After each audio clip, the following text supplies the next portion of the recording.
మాట్లాడితే మేము బ్రతుకుతామయ్యా. నీ మాటలో స్వస్థత ఉందయ్యా. నీ మాటలో జీవం ఉంటాం. నీ మాటలో ఉన్న జీవాన్ని, నీ మాటలో ఉన్న స్వస్థతని తన మాటలు తండ్రి దయచేసి మీరే మాట్లాడి మమ్మల్ని బలపరిచి స్థిరపరిచి సరిచేసి నీ సంఘాన్ని మహిమదంగా జీవించడానికి సహాయం దయచేయమని యేసు మమ్మల్ని సమస్త మహిమగంతా ప్రభావం మీరు ఆరోపించుకోమని యేసు వారికి శ్రేష్టమైన పోతున్న ఆత్మికులతో ప్రకటన మొదలు చేసి వేడుకొని పొందుకొని ఉన్నాను మా పరమ తండ్రి. అలాగే సమయం మన పాస్టర్ గారు చెప్తాం.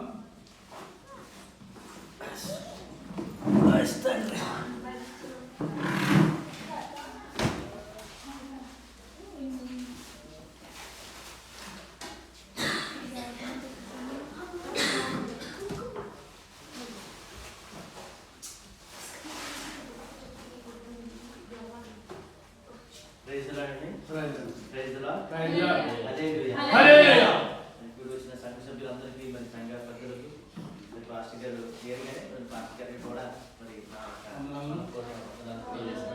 అలాగే మరి ముఖ్యంగా దేవాలయానికి మరి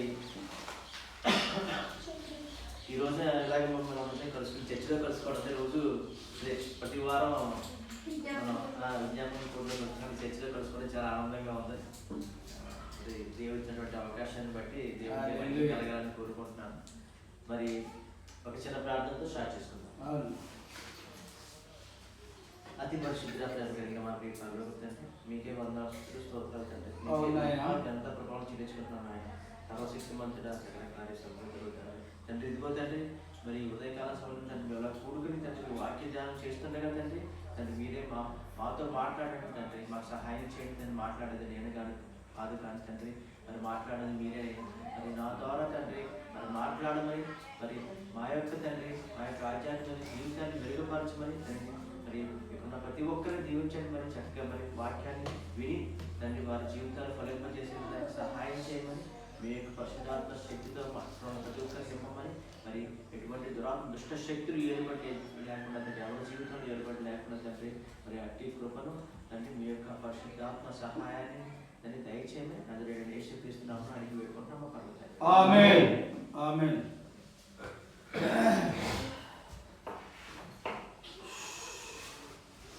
ఇంకా వస్తారండి?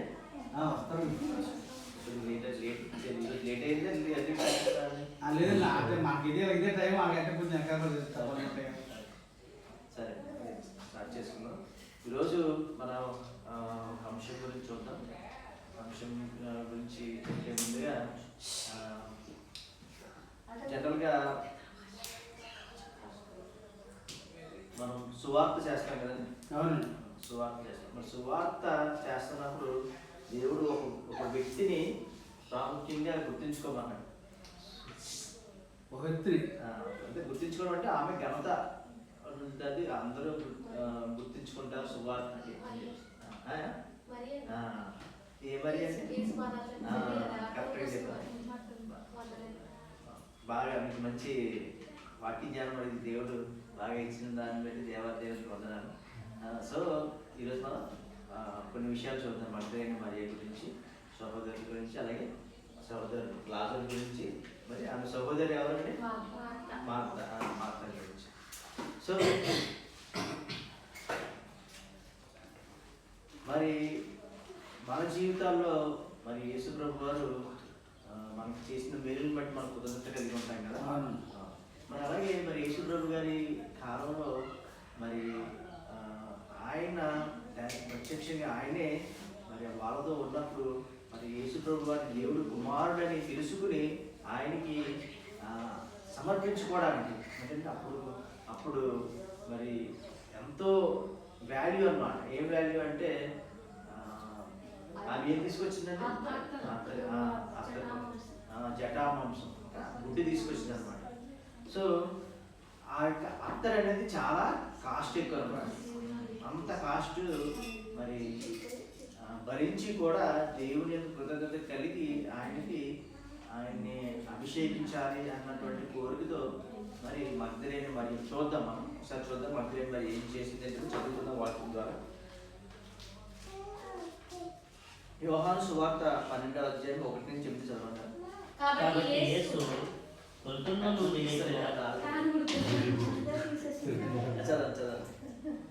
కాబట్టి యేసు తాను మృతుల నుండి లేపిన లాజరు ఉన్న బేతనీకు పస్కా పండుగకు 6 దినములు ముందుగా వచ్చాను.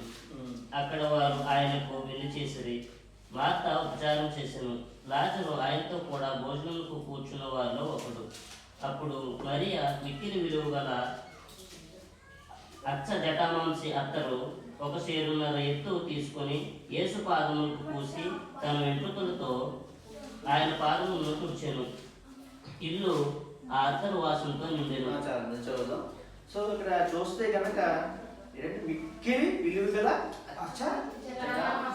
మిక్కిలి విలువ గల అంటే ఈ రోజు మనం దాని యొక్క వాల్యూ చూస్తే కనుక అంటే అక్కడ సేరున్నర ఎత్తు అంటే మనకి ఎత్తు అంటే చాలా పెద్దదన్నమాట. అంటే మనిషిని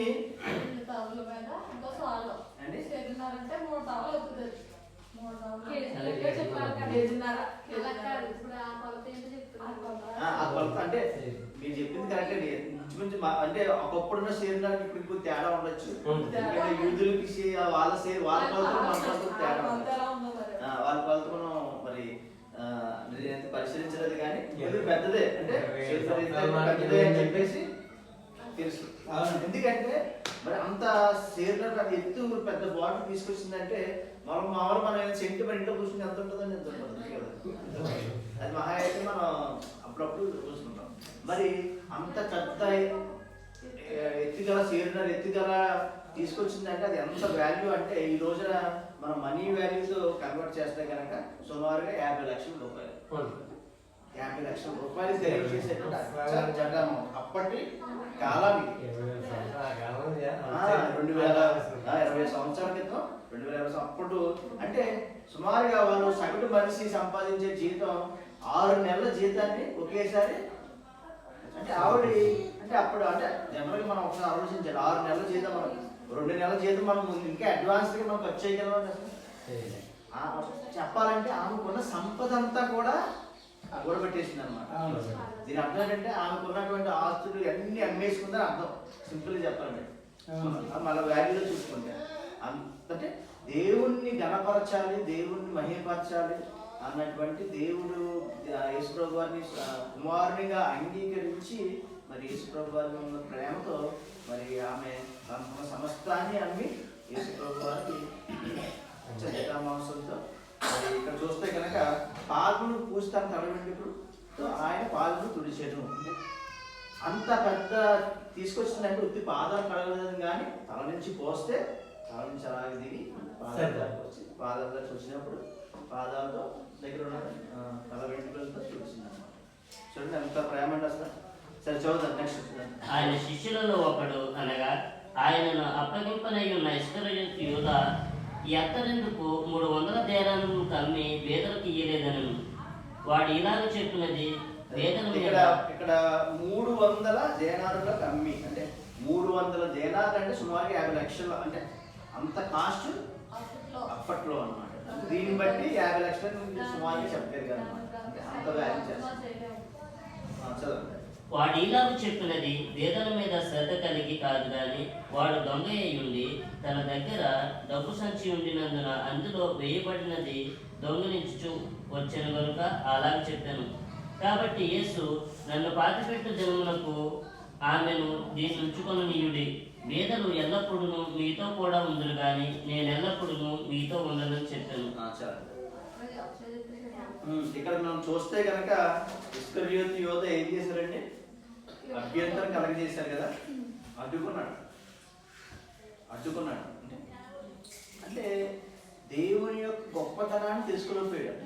సర్వలోక రక్షకుడు ఆయన్ని ఎరగలేదు కనుక అక్కడ ఆయనతో ఉంది ఏదో ఒక బాబా అనుకుని ఉండొచ్చు, లేదంటే ఏదో ఒక సంథింగ్ ఏదో ఒక యజమాని లేదంటే సంథింగ్ ఒక ఫాలోవర్గా ఏదో సింపుల్గా ఉన్నట్టు తప్పితే సర్వలోక రక్షకుడు తమతో ఉండడం సంగతి ఆయన గుర్తిరగలేదు. కాబట్టి దాని వాల్యూ ఎలాగా దీనికి వాల్యూ ఇచ్చాడు కానీ సర్వశక్తివంతుడు దేవాది దేవుడు భూమి ఆకాశ గాలి నింగి అగ్ని సర్వ లోకాలు సృష్టించినటువంటి గొప్ప ఉన్నతమైన సృష్టికర్త తనతో ఉన్న సంగతి ఆయన గ్రహించలేదు కనుక మరి ఆయన దేనికి వాల్యూ ఇచ్చారంటే ఎందుకు పనికిరాని అంటే అసలు మనం దేవునితో పోల్చుకుంటే ప్రతిదీ అర్థమే కదా. కానీ మరి దానికి వాల్యూ ఇవ్వలేదంటే ఇప్పుడు యేసుప్రభు వారికి ఎంత వాల్యూ ఇచ్చారనే ఇవ్వలేదని అర్థం. యేసుప్రభు వారిని అసలు ఆయన దేవుడిగా చూడలేదని అర్థం అవుతుంది.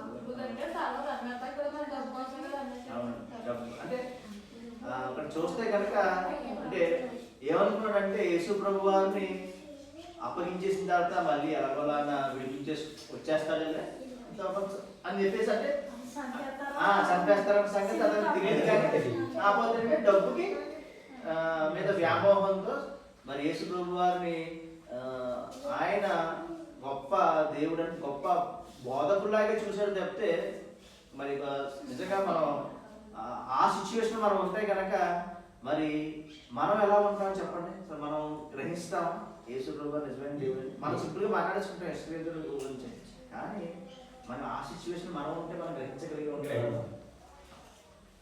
అంటే కన్నులు ఎవరికి తెరవబడతాయంటే ఆయన మరి ఆయన లాగా నీతిగా నిజాయితీగా యథార్థంగా పరిశుద్ధంగా ఎవరైతే ఉంటారో, అంటే తప్పులు చేసినా కానీ తప్పుని పాపాన్ని ఒప్పుకుని ప్రాయశ్చిత్త పడి మరి ఆయన్ని ఎరగడానికి ఆయన క్వాలిటీస్ మనలో ఉంటేనే మనం ఆయన్ని ఎదుగుతాం. అంతే కదండి. చాలా మంది ఫ్రెండ్షిప్ ఎలా చేస్తారంటే ఫ్రెండ్స్ని చేసుకున్నప్పుడు మనలాంటి ఒక భావాలు కలిగినటువంటి వాళ్ళని, మనలాగా ఉన్నటువంటి అభిరుచులు కలిగిన వాళ్ళతో స్నేహం చేస్తాం కదండి. అంతే కదా. అంటే ఏంటి, మనలో ఏమున్నాయో దాన్ని బట్టి మనం ఎదుటి వారిని మనం ప్రేమిస్తాం. అంతే కదా. అలాగే మరి ఇక్కడ ఇస్కరియోతు యోధ మరి ఏదో ఆశించి వచ్చి మొత్తానికి ఏంటంటే అంతా మీకు తెలిసిందే. సో మనం జాగ్రత్తగా చూస్తే కనుక ఇస్కరియోతు యోధ చేసినటువంటి తప్పుదు మామూలు తప్పుదు కాదనమాట అర్థమవుతుంది. సరే మరి ఇక్కడ చూస్తే కరెక్ట్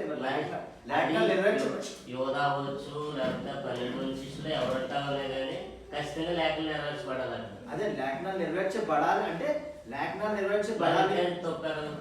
తప్పు అంటే ఆ తప్పుకి అక్కడ దేవుడు ఇస్కరియోతు యోధను కాకపోతే ఇంకొక ద్వారా అంటే దేవుడని కాదు కానీ అక్కడ ఏంటంటే అది సిచ్యువేషన్ ఎవరి ద్వారా అన్నా అవుతుంది అని అవుతుంది.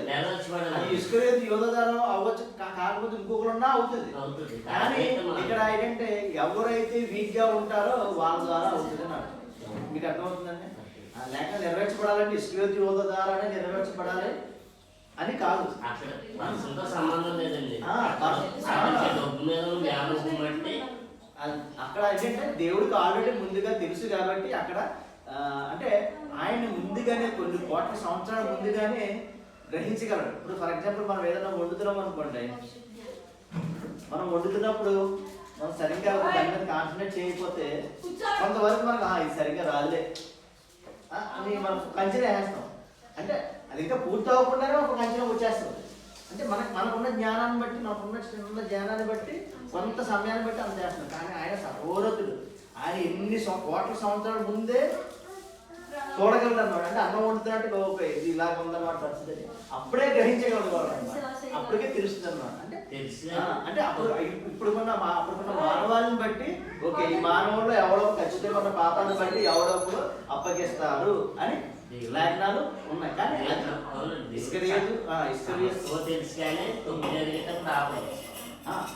ఆపడం అంటే ఇక ఇప్పుడు మీరు ఇందాక చెప్పిన ఎగ్జాంపుల్ ఏదో చిన్న మిస్టేక్ మనకు తెలియదు, మిస్టేక్ అని కాదు కానీ మనం చేస్తున్నటువంటి ఏమన్నా వంటకాలు చిన్నది ఏదన్నా తేడా వస్తే మనకి అది అలా అయిపోతుందని తెలుసు కదా. ఇంకా దాన్ని మనం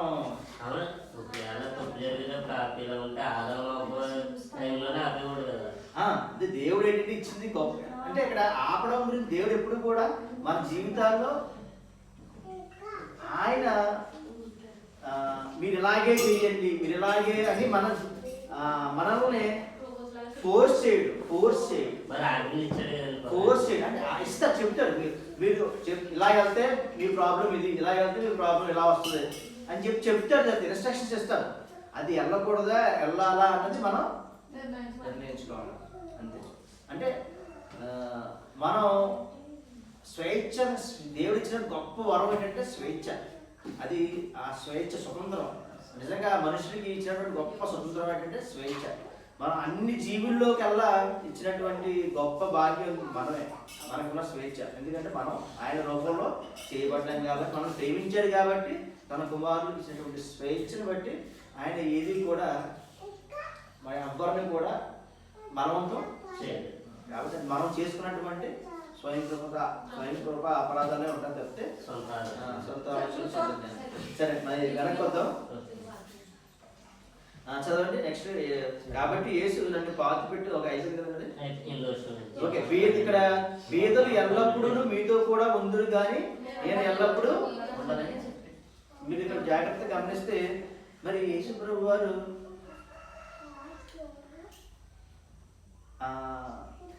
అభిషేకిస్తున్నప్పుడు, అది ఆయిల్తో అభిషేకిస్తున్నప్పుడు అని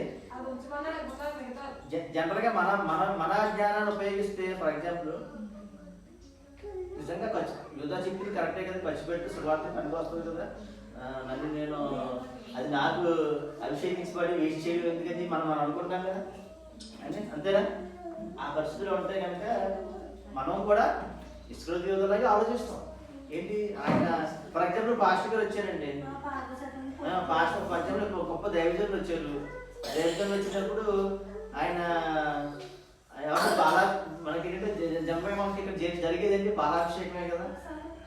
జనరల్గా మనం చేసేది ఏంటంటే బయట లోకానుసారంగా జరిగేది ఏంటంటే చేయగలిగింది పాలాభిషేకం కదా. పాలాభిషేకం ఫర్ ఎగ్జాంపుల్ పాలుని అభిషేకిస్తున్నారు అనుకుందాం. సరే, ఎవరో పాపం వాళ్ళు ఇప్పుడే దేవుని తెలుసుకొచ్చారు, వాళ్ళు చేస్తున్నట్టుగా పాలాభిషేకం, పాప మాస్టర్ గారిని పాలాభిషేకం చేయాలనుకున్నారు, కోరిక కలిగింది, తెచ్చారు. ఒక దగ్గర ఒక 50,000 రూపాయలు పెట్టి మంచి స్వచ్ఛమైన వాళ్ళు తీసుకొచ్చారు. అన్ని డబ్బులు వాళ్ళు తీసుకొచ్చి పాస్టర్ గారితో అభిషేకిస్తున్నారు అన్నప్పుడు పాస్టర్ గారు ఏం చెప్పాలండి? పాస్టర్ గారు ఏం చెప్పాలి? ఏదో బాగుంది నేను అభిషేకిస్తానంటే ఇంకేమన్నా సూపర్, మళ్ళీ పాపం ఎలాంటి ఛాన్స్ మళ్ళీ మనకు రాదు అభిషేకించి అంటాం లేదండి, అనుకుంటాం లేదా మనసులో. సరే అబ్బాయి అభిషేకించు అంటే పక్కన ఎవరొక సంఘస్థులు చేసి, ఏంటి పాస్టర్ గారు మీరు 50,000 పాలు మీరు వేస్ట్ చేసేస్తారా, మీరు అన్ని నేలపాలు చేసేస్తారా, ఎవరికన్నా ఇస్తే తాగుతారు కదా అనుకుంటారు కదా, అంతే కదా, తాగుతారు కదా, ఎందుకంటే మీకు అభిషేకం అవసరమా మీకు ఇవన్నీ అని చెప్పేసి మనం అభ్యంతరం కలగజేస్తాం లేదా చెప్పండి.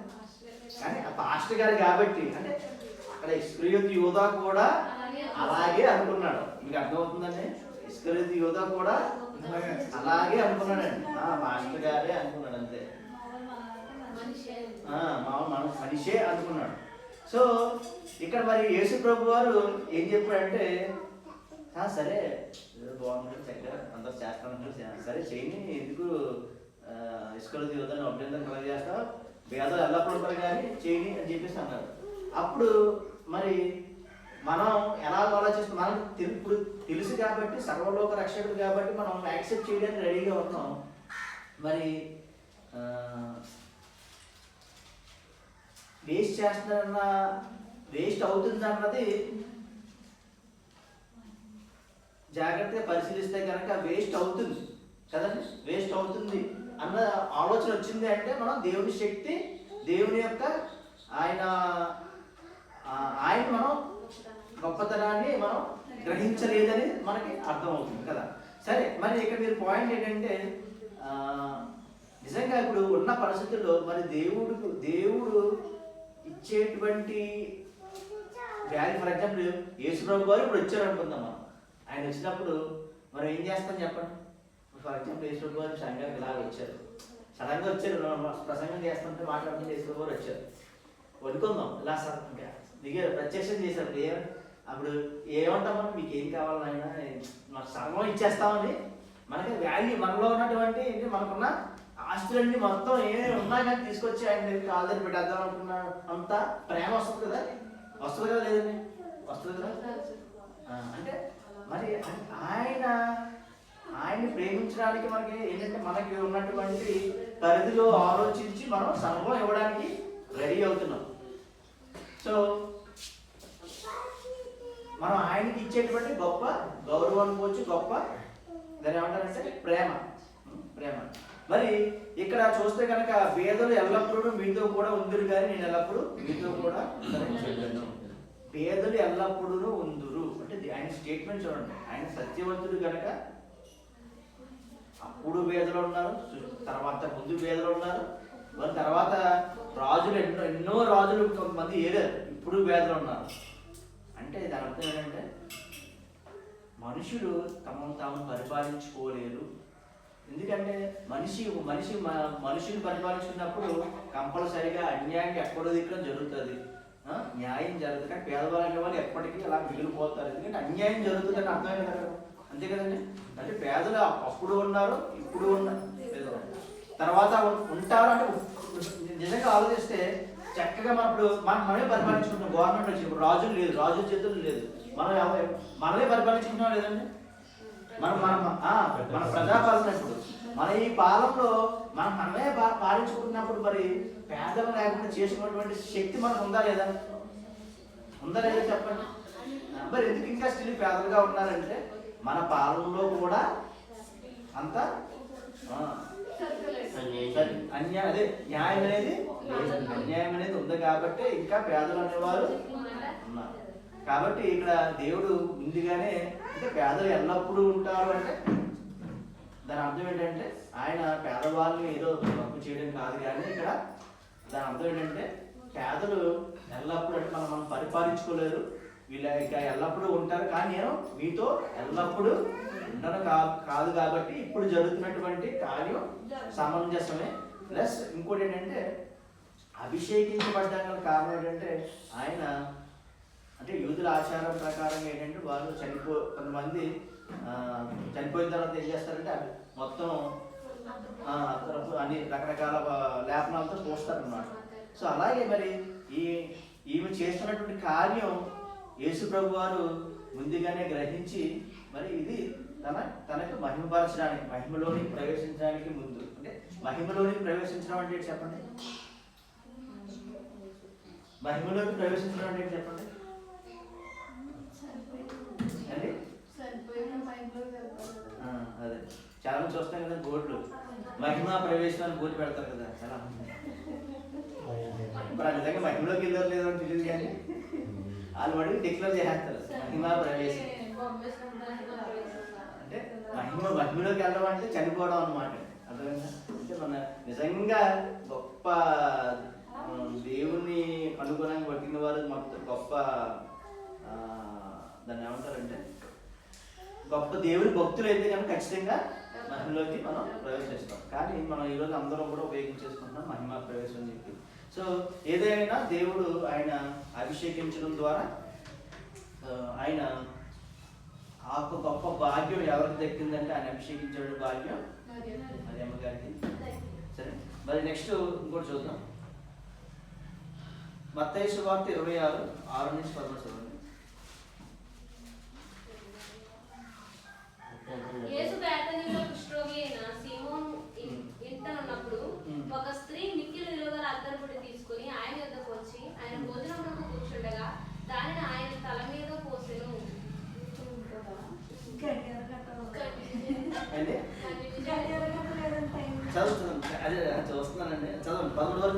శిష్యులు చూచి కోప్పడి నష్టమెందుకు, దీనిని గొప్ప వెలకు అమ్మి పేదలకు ఇవ్వవచ్చునే అనేది. యేసు ఆ సంగతి తెలుసుకొని ఈ స్త్రీ నా విషయమై ఒక మంచి కార్యము చేశాను, ఈమెను మీరెలా తొందర పెట్టుచున్నారు? పేదలు ఎల్లప్పుడూ మీతో కూడా ఉన్నారు, కానీ నేను ఎల్లప్పుడూ మీతో కూడా ఉండను. ఈమె ఎక్కడ నా శరీరం మీద పోసి నా భూస్థాపన నిమిత్తము దీన్ని చేశాను. సర్వలోకమందు ఈ సువార్త ఎక్కడ ప్రకటింపబడును అక్కడ ఈమె చేసినది ఈమె జ్ఞాపకార్థముగా ప్రశంసింపబడునని మీతో నిశ్చయంగా చెప్పుచున్నానని వారితో అనెను. వారితో అనెను. ఇక్కడ యేసు ఇక్కడ ఇదే సంఘటన మరి మత్తయ్య గారు ఇందాక చదివి ఎవరు రాశారండి? ఇందాక యోహాను గారు రాశారు. మరి ఇక్కడ ఉన్నటువంటి సందర్భం కూడా అదేనా? అదే సందర్భం అండి, అదే కదండి. ఓకే సరే చూడండి, జాగ్రత్త పరిశీలించండి. సిమోను ఏంట, ఇక్కడ లాజరు ఏంట చదువు సార్. మరి యేసు మాటలు చెప్పి చాలించిన తర్వాత జరిగింది ఏమని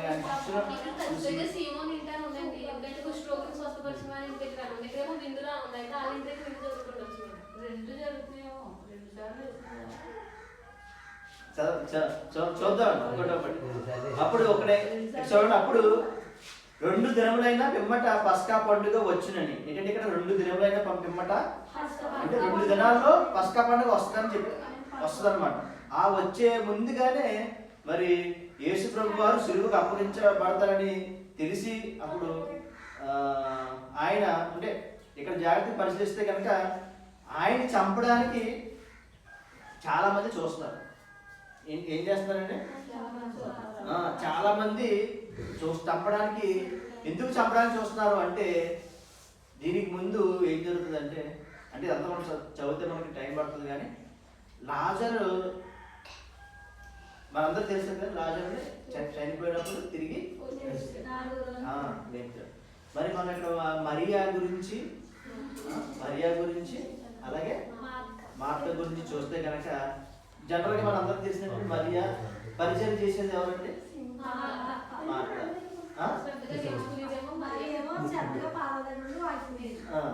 సో ఇక్కడ జాగ్రత్తగా గమనిస్తే మరి దేవుడు ఎవరిని చేస్తుంది మంచి అన్నారు అంటే ఆయన ఉన్నప్పుడు కూడా ఆయన్ని వదిలేసి వేరే పనులు చేస్తుంది కాబట్టి అంటే పనులన్నీ తర్వాత చూస్తుంది. ఎందుకంటే ఆయనకు అర్థమైపోతుంది ఏంటి అంటే ఆయన ఎక్కువ రోజులు నేను కొండని ఉండేది కొన్ని రోజుల్లోనే. చూస్తే కనుక పస్కా పండుగ జస్ట్ ఒక 1 వీక్ 10 days ముందు జరిగినటువంటి ఇన్సిడెంట్. కరెక్ట్గా డేస్ తెలియదు కానీ కొన్ని ఇంకా రోజులే ఇంకా వేల లెక్క పెట్టుకోవచ్చు ఆ రోజులు. కాబట్టి ఆ సమయాన్ని మరి మరియా కానీ మార్త కానీ సరిగ్గా ఉపయోగించుకోవడానికి వాళ్ళతో అంటే కదండి. మనం ఎక్కడికంటే పర్మనెంట్గా వెళ్ళిపోతుందంటే మనం ఏం చేస్తాం, వాళ్ళు ఎవరిదన్నా వాళ్ళతో క్లోజ్గా ఉండడానికి టైం అంతా వాళ్ళతో స్పెండ్ చేస్తాం కదా. మరి తెలుసు కాబట్టి ఆ టైం వాల్యూని ద్వారా చెప్పండి. ఆయన వాళ్ళిద్దరూ చేస్తుంది ఏంటంటే ఒకసారిని హెచ్చించాలి ఒకటి తగ్గించాలని కాదు, కానీ అంత వివరించి చెప్పడం వాళ్ళకి తెలియదు. కాబట్టి ఇప్పుడు ఉన్న సమయాన్ని సద్వినియోగపరుచుకునేది ఏమని చెప్పేసి. సో ఇక్కడ ఎక్కువగా క్రియ ద్వారా అంటే దేవుడికి బాగా దగ్గరగా పడినటువంటి ఎవరు మరియానా లేదంటే మరియా ఆయన పాదాల దగ్గర కూడా. అంటే ఇక్కడ లాజరు చనిపోయినప్పుడు ఫస్ట్ వచ్చి మార్త పరిగెత్తుకు వెళ్ళిపోద్ది. ఏంటి ఇక్కడ లేవు నువ్వు అసలు, ఏంటి ఇక్కడ లేవు ఉంటే ఇక్కడ జరిగేదా ఇలాగని చెప్పేసి అంటారు అంతే కదా. సో కానీ మరియా తర్వాత వెళ్ళిన తర్వాత ఆయన ఫస్ట్ ఏం చేస్తుంది ఆయన పాదాల దగ్గర అయితే ఇంకేం మాట ఆ మాటే అంటే మౌనంలోనే ఉందన్నమాట. అంటే మౌనంలోనే పెద్ద దాన్ని ఏమంటారంటే గొప్ప శక్తి ఉందన్నమాట. ఒక మౌనం ద్వారా కూడా గొప్ప మాటల ద్వారా తెలపలేనటువంటి మౌనం ద్వారా కూడా తెలిపినటువంటి గొప్ప శక్తి ఉంది. సో మరి అలాగే మరి ఆమె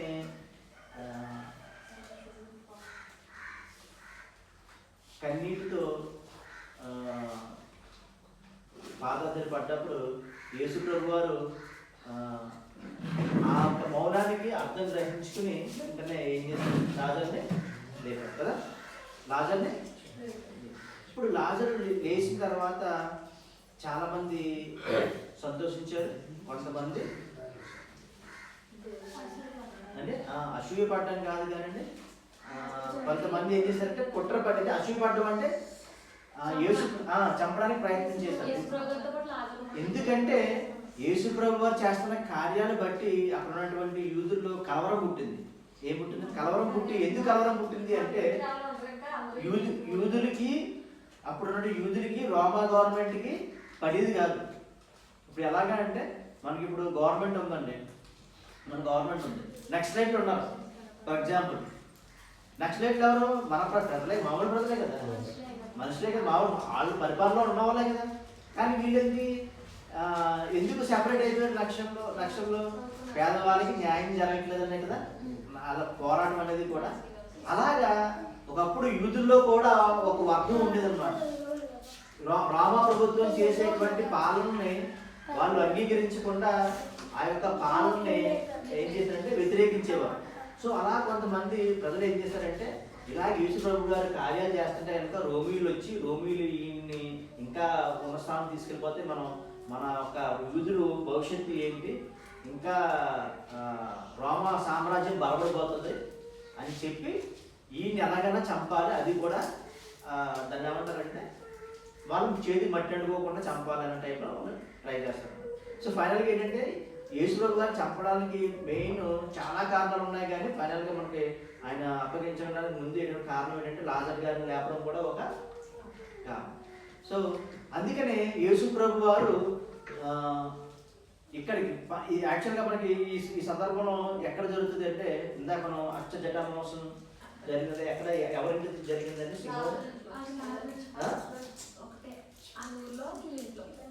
ఎక్కడ జరిగింది?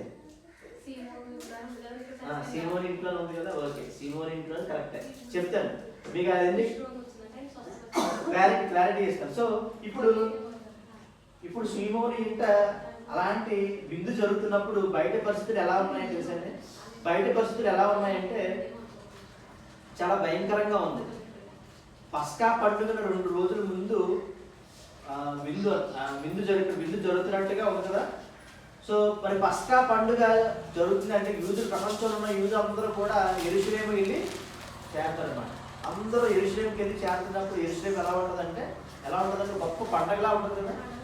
పండగ వాతావరణం ముందు నుంచి, అంటే పండగ ముందు నుంచి వెళ్ళిపోతారు కదా, ఒక 4 రోజుల ముందు నుంచి వెళ్ళిపోతారు. అంటే ఒక 4 రోజుల ముందు నుంచి కూడా యెరూషలేము ఎలా ఉంటుందంటే సందడిగా ఉంటుంది.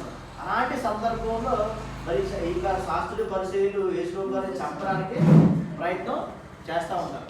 మరి ఇలాంటి సమయంలో యేసు గారిని చంపడానికి ప్రయత్నం చేస్తున్నప్పుడు మరి విందుకు ఆహ్వానించబడ్డప్పుడు ఈయన ఆ యొక్క విందుకి వెళ్తాడనమాట. విందుకి ఎక్కడికి వెళ్తాడండి? ఎవరింటికి వెళ్తాడు? సిమోను ఇంటికి వెళ్తాడు. మరి ఇంటికి ఎలాగా వెళ్తాడో చూద్దాం అసలు. సో ఎందుకు మనం ఇక్కడ ప్రస్తావిస్తున్నామంటే, అప్పుడున్నటువంటి పరిస్థితులు చూస్తే కనుక బయటేమో యెరూషలేములోనూ గొప్ప సందడిగా ఉంది, పక్క నుంచి ఏమో యేసు గారిని చంపడానికి చూస్తున్నారు. అంటే ఒక గొప్ప కుట్ర జరుగుతుంది. యేసు గారు ఎక్కడికి కనబడితే అక్కడ చంపేద్దామని ఒక భయంకరమైన పరిస్థితులు ఉన్నాయి. ఇప్పుడు అలాంటి భయంకరమైన పరిస్థితుల్లో ఎవరైనా బిందు చేసుకుంటారండి?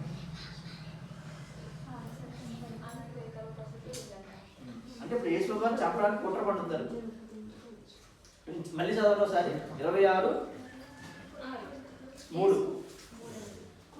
ఆ సమయమున ప్రధాన యాజకులను ప్రజల పెద్దలను కయపాను ప్రధాన యాజకుని మందిరములోనికి కూడి వచ్చి యేసును మాయోపాయము చేత పట్టుకొని చంపవలనని ఏకమై ఆలోచన చేసిరి. అయితే ప్రజల్లో అల్లరి కలగకుండానట్లు పండుగలో వద్దని చెప్పుకొనేది. అక్కడ పరిస్థితులు ఎలా ఉన్నాయంటే యేసు గారిని చంపడానికి పెద్ద కుట్ర జరుగుతుంది. సరే, మీరు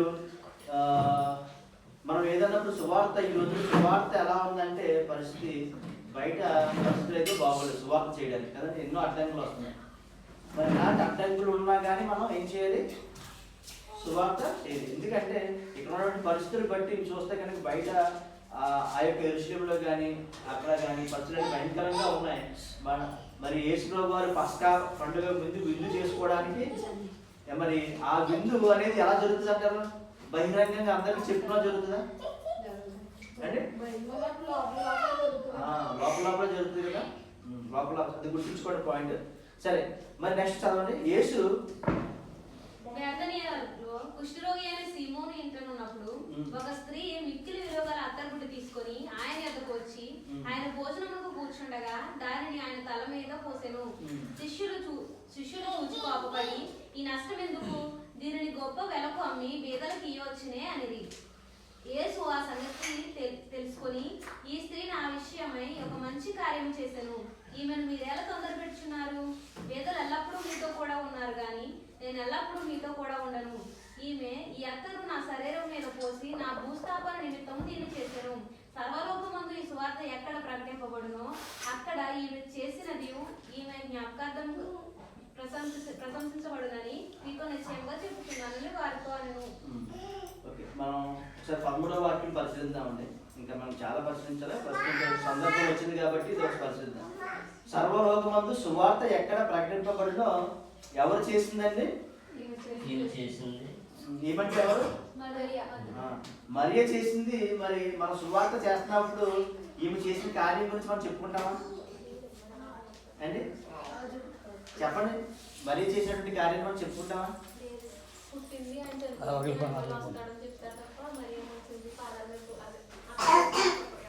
అంటే ఇక్కడ మీరు అర్థం చేసుకోవాల్సింది ఏంటంటే దీంట్లో చాలా మర్మం ఉంది. దీని గురించి మాట్లాడడం చాలా టైం పడుతుంది కాబట్టి మీకు స్ట్రైట్ ఫార్వర్డ్ చెప్పేస్తాను.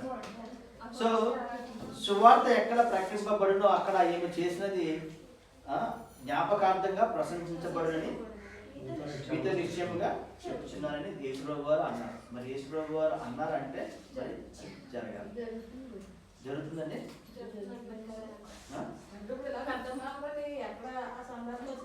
జనరల్గా ఈ సందర్భం ఎప్పుడు వస్తుందంటే ఎక్కువ యేసుప్రభు గారు గుడ్ ఫ్రైడేకి ముందు వస్తుంది. ఇయర్లీ ఒకసారి వస్తుంది. ఈస్టర్ ముందు అంతే కదండి. ఈస్టర్కి అప్పుడు వస్తుంది. గుడ్ ఫ్రైడే ముందు కూడా చాలా మంది ఈ యొక్క వాక్యాన్ని చదువుకుంటారు. సో ఏదైనా కానీ ఇక్కడ దేవుడు చెప్పేటువంటి గొప్ప మర్మం ఏంటంటే యేసు ప్రభు వారు ఆయన ఉన్న రోజులు అమూల్యమైన రోజులుగా భావించి మరి మరియ తనకున్న సంపదనంతా కూడా అమ్మి ఆయనకి ఏం చేసిందండి? యేసు ప్రభు వారిని అభిషేకించింది అనమాట. అత్తరుతో అభిషేకించింది. సో అత్తరుతో అభిషేకించింది అంటే దాని అర్థం ఏంటంటే ఆమె తన ఎంతో వాల్యూ అంటే ఎంత విలువ గల దాన్ని ఆయన ఇచ్చిందంటే ఆయన ఎంతో గొప్ప ఉన్నతమైన వ్యక్తి దేవుడుగా ఆయన చూసింది. సో అలా చూసింది కాబట్టి ఆయన దగ్గర వాల్యూ అంతా కూడా స్పెండ్ చేసింది. మరి యేసు ప్రభు వారు చెప్పినటువంటి మాట ఏంటండి? ఆయన ఇచ్చినటువంటి మాట ఏంటి? సువార్త ప్రకటించడం. సువార్త యేసు ప్రభు వారు మనకి ఇచ్చినటువంటి ఆజ్ఞ ఏంటండి? అందరూ కూడా సర్వలోకానికి వెళ్ళి సువార్తను ప్రకటించండి, సర్వలోకానికి వెళ్ళి అని చెప్పేసి అన్నారు కదా. మరి ఈ రోజున మనం ప్రకటిస్తున్నామా? సర్వలోకానికి వెళ్ళి సువార్తను ప్రకటిస్తున్నామా? కనీసం పక్క ఊరికి వెళ్తున్నామా అండి? కనీసం మన పక్క గ్రామానికి వెళ్తున్నామా? కనీసం మన పక్క వీధికి వెళ్తున్నామా? పక్కింటికి కూడా వెళ్తున్నాం. సో అంటే ఇక్కడ ఏంటంటే దేవుడు మన యేసు ప్రభు వారు నిజంగా మనం అందాక చెప్పినట్టు ఆయన నిజంగా ఇక్కడ ఉంటాయి కనుక మనం అన్ని ఇవ్వడానికి రెడీగా ఉన్నాం. కానీ ఆయన చెప్పిన మాటను మనం నిర్లక్ష్య పెడుతున్నాం అంటే ఆయన ఉన్నా కూడా అలాగే చేస్తామంటాం. అంతే కదండి. మీకు అర్థమవుతుందా? యేసు ప్రభు వారు నిజంగా ఇక్కడ వచ్చి ఇలా కూర్చుని నించున్నా కానీ మనం గ్రహించలేము అన్నటువంటి స్థితిలో ఉన్నాం. అంటే ఆయన చెప్పిన మాట సువార్తను మనం ప్రకటించట్లేదంటే ఆయనకి వాల్యూ ఇవ్వట్లేదని అంటే అర్థం. అంటే ఇస్కరియోతు యోధ ఎలాగ వాల్యూ ఇవ్వలేదో ఈ రోజున మనం కూడా సువార్త ప్రకటించకుండా అట్టి స్థితిలోనే ఉన్నాం. కాకపోతే అది మనం గ్రహించలేకపోతున్నాం. మీకు అర్థమవుతుందండి? అంటే సువార్తను ప్రకటించకుండా అంటే మనం తిరిగట్లేదు అంతే. అది సువార్తను ప్రకటించడం అనేది ది గ్రేట్ కమిషన్ అన్నమాట. బైబిల్ చూస్తే కనుక దేవుడు ఇచ్చినటువంటి గొప్ప అది ఆజ్ఞ. ఈ సర్వలోకానికి వెళ్ళి సువార్తను ప్రకటించడం మరి ఆయన చెప్పినప్పుడు మనం చెయ్యాలి. మనం ఎంతమంది చేస్తున్నారు అన్నమాట. అంటే దీని అర్థం ఏంటంటే మనం ఆయనకి వాల్యూ ఇవ్వట్లేదని అర్థం. మనం కూడా ఇస్కరియోతు యోధలాగే ప్రవర్తిస్తున్నాం. అందుకే సువార్తని ఎవరో ప్రకటిస్తారో ఆమె చేసినది ప్రశంసించబడడం అంటే ఖచ్చితంగా సువార్త జరుగుతున్నప్పుడు ఏం జరుగుతుందంటే ఆయన మనం ఇచ్చే వాల్యూ అనేది మనము ఎవరిని సువార్త చేసేవారిని ఎవరు చూస్తున్నాం? ప్రశంసిస్తాం, బాగా చేస్తున్నారు, మంచి పని చేస్తాం అంటే సువార్త చేసిన ప్రశంసిస్తున్నామంటే ఏమి జ్ఞాపకం చేసుకుంటే కాకపోతే అది ఆమె లేకపోయినా కానీ ఆ సందర్భాన్ని మనం జ్ఞాపకం. చాలా మంది మీరు రోడ్డు మీద వెళ్తున్నప్పుడు కొంతమంది సువార్త చేస్తారు, పట్టుకుంటారు కదా, బోర్డులో పట్టుకుంటారు, సువార్త చేస్తూ ఉంటారు. మీకు ఏమనిపిస్తుంది? క్రైస్తవులుగా మీకు ఏమనిపిస్తుంది? చాలా ఆనందం వేస్తాం, అనుకునేది ప్రశంసిస్తాం లేదా? అంటే సువార్తను చేసే వాళ్ళు మనం ప్రశంసిస్తున్నావు అంటే దాని అర్థం ఏంటంటే ఇక్కడ మనం చేసినటువంటి మరియా కూడా ప్రశంసపడుతున్నట్టే లెక్క. అంటే సువార్తని ఎవరు చేస్తారో ఆ ప్రశంస మరి ఖచ్చితంగా దేవుడు మనల్ని ప్రశంసిస్తున్నట్టే లెక్క. అంటే దేవుడు మనకున్న దేవుడు మనతో ఉన్నప్పుడు సమస్య ఇవ్వడానికి రెడీ అయిపోతున్నాం, కానీ దేవుడు చెప్పినటువంటి మాటను అయితే కనుక మనం ఎవరో పాటించట్లేదు. అంటే నిజంగా మనం జాగ్రత్తగా దీంట్లో మర్మం ఆలోచిస్తే దేవునికి ఇచ్చేటువంటి వాల్యూ మనం ఇవ్వట్లేదు అని అర్థం. మీకు అర్థమవుతుందండి నేను చెప్పింది? అర్థమవుతుంది. దేవుడికి మనం ఇచ్చేటువంటి వాల్యూ ఇవ్వాలంటే మనం కూడా ఏం చేయాలంటే ఆయన చెప్పిన ఆజ్ఞను మనం పాటించాలి. పాటించినప్పుడే ఖచ్చితంగా మరి మనం కూడా దేవుడు నెరవేరుతుంది. దేవుడు ప్రశంసిస్తే ఎలా ఉంటుందండి? మామూలుగా ఉంటుంది అసలు. మామూలుగా దాన్ని ప్రశంసించడం అంటే దేవుని యొక్క ఆశీర్వాదమే. ఆయన ఆశీర్వదిస్తే ఎలా ఉంటుంది? మామూలుగా ఉండదు. కాబట్టి ఆ ఆశీర్వాదాలను పొందుకోవాలంటే ఖచ్చితంగా మనం సువార్త చేయాలి. సరే, మరి ఇప్పటివరకు చదివారు కదా, నెక్స్ట్ మార్కు చదువుదాం. మార్కు సువార్త 14వ అధ్యాయం 3-9 చదవండి. ఆయన బేతనీయులో కుష్ఠరోగి అయిన సీమోను ఇంట భోజనంకు కూర్చుని ఉన్నప్పుడు ఒక స్త్రీ మిక్కిలి విలువ గల అచ్చ జటామాంసి అత్తరుబుడ్డి తీసుకుని వచ్చి ఆ అత్తరుబుడ్డి పగులుగొట్టి ఆ అత్తరు ఆయన తల మీద పోసాను. అయితే కొందరు కోపపడి ఈ అత్తరు ఇలాగూ నష్టపరిచినేలా ఈ అత్తరు 300 దేనారముల కంటే ఎక్కువ వెల కమ్మి బేదలకి ఇవ్వచ్చునని చెప్పి ఆమెను గురించి సనుకున్నది. అందుకు యేసు ఇట్లా నేను ఈమె జోలికి పోకుడి, ఈమెను ఎందుకు తొందర పెట్టుచున్నారు? ఈమె నా ఎడల మంచి కార్యం చేశాను. బేదలు ఎల్లప్పుడూ మీతోనే ఉన్నారు, మీకు ఇష్టమైనప్పుడల్లా వారికి మేలు చేయవచ్చును. నేను ఎల్లప్పుడూ మీతో ఉండను. ఈమె తన శక్తి కొలది చేసి నా భూస్థాపన నిమిత్తము నా శరీరమును ముందుగా అభిషేకించను. సర్వలోకంలో ఎక్కడ ఈ సువార్త ప్రకటించబడునో అక్కడ ఈమె చేసినది జ్ఞాపకార్థంగా ప్రశంసింపబడునని మీతో నిశ్చయముగా చెప్పుచున్నాను. ఇక్కడ చూసారంటే ఇక్కడ క్లియర్ గా మీరు జాగ్రత్తగా గమనిస్తే బేతేనియాలో ఉన్నటువంటి కుష్టి రోగి అయిన సిమోను ఎంత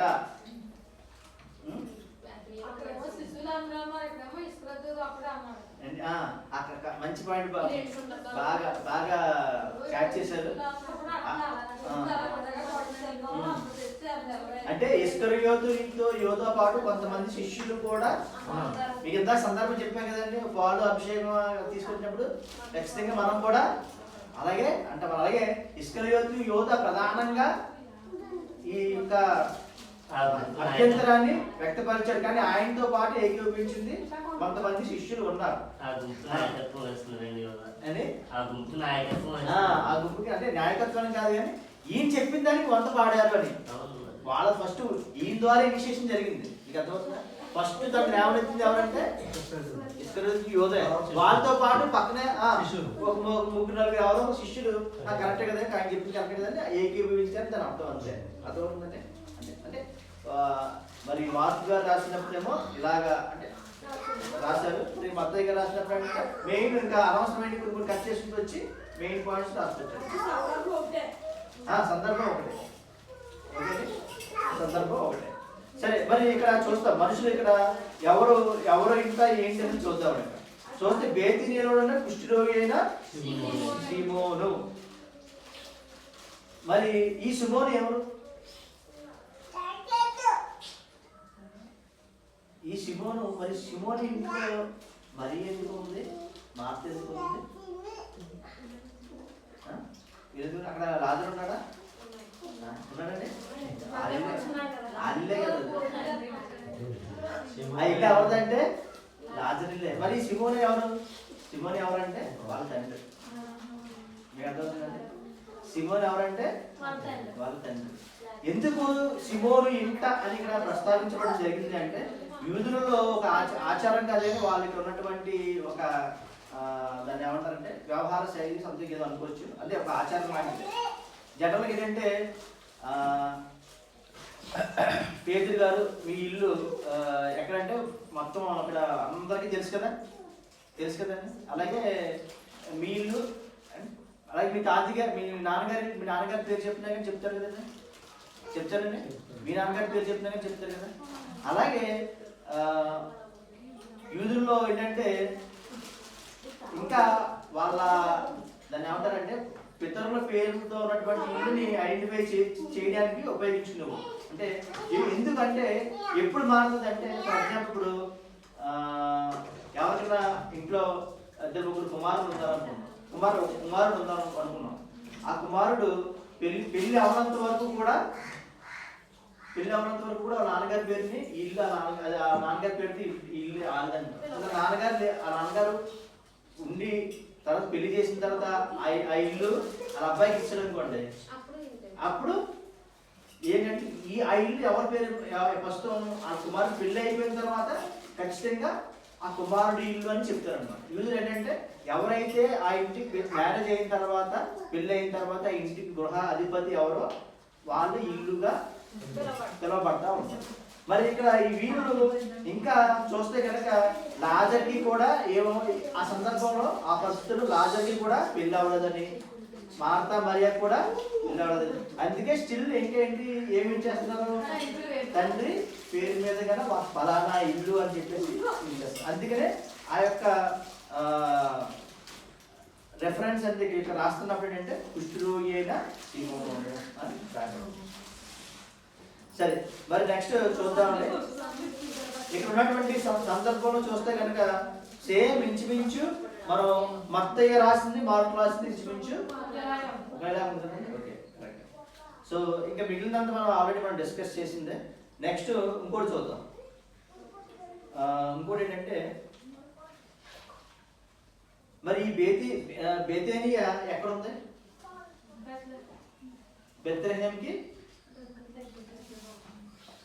బెత్లెహేంకి దగ్గరగా ఉంది.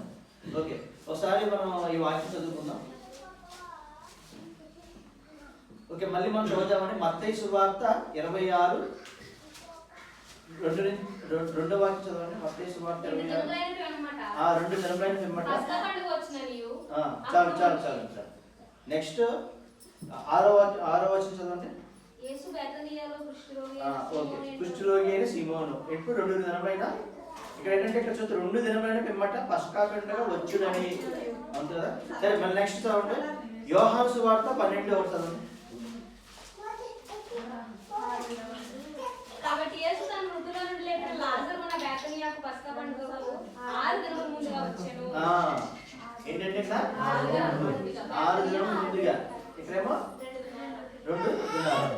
ఇక్కడ మీరు జాగ్రత్తగా పరిశీలిస్తే కనుక కాబట్టి యేసు తన మృతుల నుండి లేపిన లాజరు ఉన్న బేతనియ పస్కా పండుగ 6 దినం ముందుగా వచ్చాడు. అంటే 6 దినాల ముందుగానే ఎక్కడికి వచ్చాడండి? బేతనియకు వచ్చాడు. సరే, మరి ఈ బేతనియలో ఉన్నటువంటి పరిస్థితులు ఎలా ఉన్నాయంటే, అప్పుడు పరిస్థితులు చెప్పాను కదండి, చంపడానికి మాయోపాయాల చేత చూస్తున్నారు. సరే, యోహాను సువార్త 11:18 చూద్దాం సార్. బేతనియా యెరూషలేమునకు సమీపమై ఉండేది. దానికి ఇంచుమించు కోసెడు దూరం. ఎంత దూరం అండి? ఎక్కడి నుంచి? బెత్లెహేం నుంచి. సరే, యెరూషలేము నుంచి కోసెడు దూరం అంటే సుమారుగా వాళ్ళ లెక్కలో 2 మైల్స్ అనమాట. 2 మైల్స్ అంటే మనకి మైల్ అంటే ఎంతండి? కిలోమీటర్న్నర పైనే మైల్ అంటే. మనకి ఇక్కడ కిలోమీటర్లో ఉపయోగిస్తాం. ఎందుకంటే మనకి భారతదేశం మనం చాలా చిన్న దేశం, అది చిన్న దేశం కానీ ఒక మోస్తారుగా మిగిలిన దేశాలతో ఇప్పుడు కెనడా కానీ, అమెరికా కానీ, చైనా కానీ, రష్యా కానీ అవన్నీ చాలా పెద్ద దేశాలు.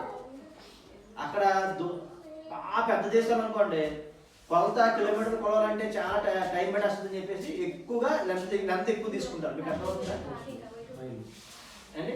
లెంత్ ఎక్కువ తీసుకుంటారు అనమాట. ఎందుకంటే చాలా దూరం కదా. ఇప్పుడు అదే కిలోమీటర్లు అంటే టైం ఎక్కువ పడతా ఉంటుంది కొలత తీసుకుంటే. అంతే కదండి. ఇప్పుడు మనం అన్నం అదే కూర వండాలంటే 2-3 వండాలంటే దానికి తగ్గట్టుగా తీసుకుంటాం. అదే ఎక్కువ మంది వండాలనుకోండి ఏం చేస్తాం, మన 2-3 వండాలంటే పావు కిలో లోపలనే మన క్యాలిక్యులేషన్ ఉంటుంది. ఎక్కువ మంది వండాలంటే ఆ కేజీలు కాకుండా పావు కిలో లెక్కెట్టుకుంటే మనకి తేలుతుందా? అలా తేలదు. కాబట్టి అది బాగా పెద్ద దేశం కాబట్టి అంత లెంత్ని మైల్స్ ఎందుకు కొలుస్తారంటే ఇంకా కిలోమీటర్ మైల్ కంటే ఎక్కువ కనుక, అంటే సుమారుగా 1 మైలు కిలోమీటర్ అన్నారనమాట. సో మీరు జాగ్రత్తగా గమనిస్తే ఇక్కడ దగ్గర దగ్గర యెరూషలేము నుంచి బేతానీకి ఎంత దూరం అంటే 4.5 కిలోమీటర్లు అనుకోవచ్చు మనం ఎగ్జాంపుల్గా. ఒక సుమారుగా దగ్గర దగ్గర 4 కిలోమీటర్లు అనుకోండి.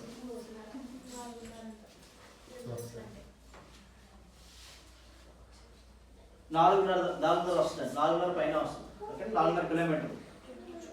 సరే, మరి యోహాను సువార్త 11:54 చూద్దాం సార్. కాబట్టి యేసు అప్పటి నుండి యూదులలో బహిరంగముగా సంచరింపక యేసు అప్పటి నుండి యూదులలో బహిరంగముగా బహిరంగంగా సంచరించారు. అక్కడి నుండి అరణ్యమునకు సమీప ప్రదేశంలో ఉన్న ఎఫ్రాయిము అనే ఊరికి వెళ్ళి అక్కడ తన శిష్యులతో కూడా ఉండెను. ఇక్కడ ఏంటంటే ఎఫ్రాయిము అనే ఊరు, అంటే మీరు యెరూషలేము నుంచి బేతేనీ మధ్యలో ఎఫ్రాయిము అనే ఊర్లో ఆయన ఏం చేసుకున్నాడు ఉన్నాడు అనమాట. సరే, మరి ఇక్కడ మీరు జాగ్రత్తగా గమనిస్తే ఇక్కడ ఈ పస్కా పండుగ ఎన్ని రోజుల ముందు, 6 రోజుల ముందుగానే ఎక్కడికి వచ్చాడండి? బేతేనీకి వచ్చాడు. మరి నెక్స్ట్ ఇక్కడ చూడండి, యోహాను సువార్త 12 మత్తయి సువార్త 26.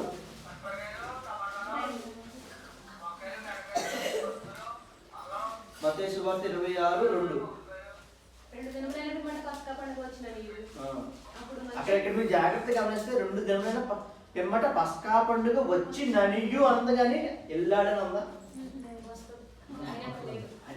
అంటే ఆయన బేతేనీకి ఎలా ముందే వేరే చోట టెంపరీగా, ఎందుకంటే రహస్యంగా అక్కడ మీకు అర్థం చేసుకోవాల్సింది ఏంటంటే అక్కడ ఉన్నటువంటి విందు ఎలా జరుగుతుందంటే రహస్యంగా, ఎందుకంటే ఈయన కనబడితే చంపేస్తారని చెప్పేసి ఆయన ఇక్కడ జాగ్రత్తగా గమనించాల్సింది ఏంటంటే అక్కడ ఉన్న ఈ 2 రోజుల దినంలో సందర్భం వేరు, 6 రోజుల సందర్భం వేరు. కానీ 6 రోజుల ముందు అయితే కనుక ఇక్కడ పస్కా పండుగ 6 రోజుల ముందు ఉన్న సందర్భం ఇది ఇక్కడ. కానీ 2 రోజుల ముందుగా ఉన్నటువంటి కాన్వర్జేషన్ అన్నమాట. అంటే మీరు ఇంటికి వెళ్ళిన చదవండి, క్లియర్గా చదివితే కనుక మత్తయి 25 చదవండి, అలాగే మార్కు 11 కూడా చదవండి. చదివితే మీకు క్లియర్గా అర్థం అవుతుంది సిచ్యువేషన్. అంటే అదంతా ఎక్స్ప్లెయిన్ చేసుకుంటే చాలా టైం పడేస్తుంది. కాబట్టి ఫైనల్గా ఏంటంటే పస్కా పండుగ ముందు, అంటే కరెక్ట్గా ముందు ఎప్పుడు జరిగింది అంటే పస్కాకి 1 రోజు ముందు జరిగింది. కానీ ఈ కాన్వర్జేషన్ అంతా మనం 6 రోజుల ముందు ఇంటికి రావడం, లేదా 2 రోజుల ముందు ఒక కాన్వర్జేషన్ జరగడం అంతా.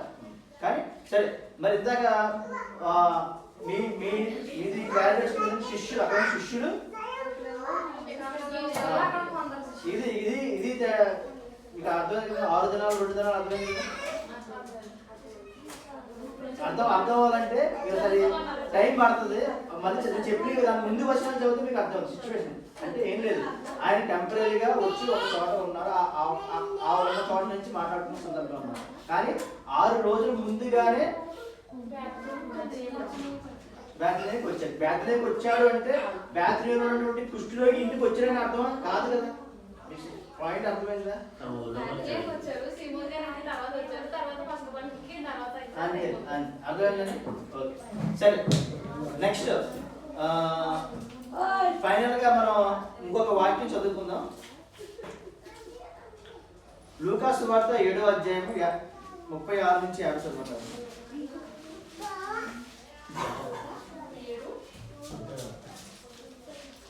లూకా సువార్త 7వ అధ్యాయం 36 నుంచి 50.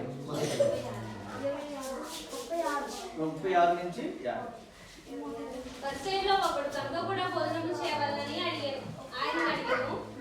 ఆయన ఆ పరిసయ్యుని ఇంటికి వెళ్ళి భోజన పంక్తిని కూర్చుండగా ఆ ఊరిలో ఉన్న పాపాత్మురాలైన ఒక స్త్రీ యేసు పరిసయ్యుని ఇంట భోజనమునకు కూర్చున్నాడని తెలుసుకొని ఒక బుడ్డిలో అద్దం తీసుకొని వచ్చి వెనుక తట్టు ఆయన పాదముల యొక్క నిలబడి ఏడ్చుచు కన్నీళ్లతో ఆయన పాదములను తడిపి తన తల వెంట్రుకలతో తుడిచి ఆయన పాదములను ముద్దు పెట్టుకొని ఆ అత్తరు వాటికి పూసెను. ఆయనను పిలిచిన పరిసయ్యుడు అది చూచి ఈయన ప్రవక్త అయిన ఎడల ఎవరిదో ఎటువంటిదో ఎరిగి ఉండును. ఇది పాపాత్మురాలు అని తనలో తాను అనుకొనెను. అందుకు యేసు సీమోను, నీతో ఒక మాట చెప్పవలనని ఉన్నానని అతడితో అనగా, అతడు బోధకుడా చెప్పమనెను. అప్పుడు యేసు, అప్పు ఇచ్చు ఒకరికి 2 రుణస్థులుండిరి. వారిలో చాలు చాలు చాలు. ఇక్కడ సీమోను అడిగాడు.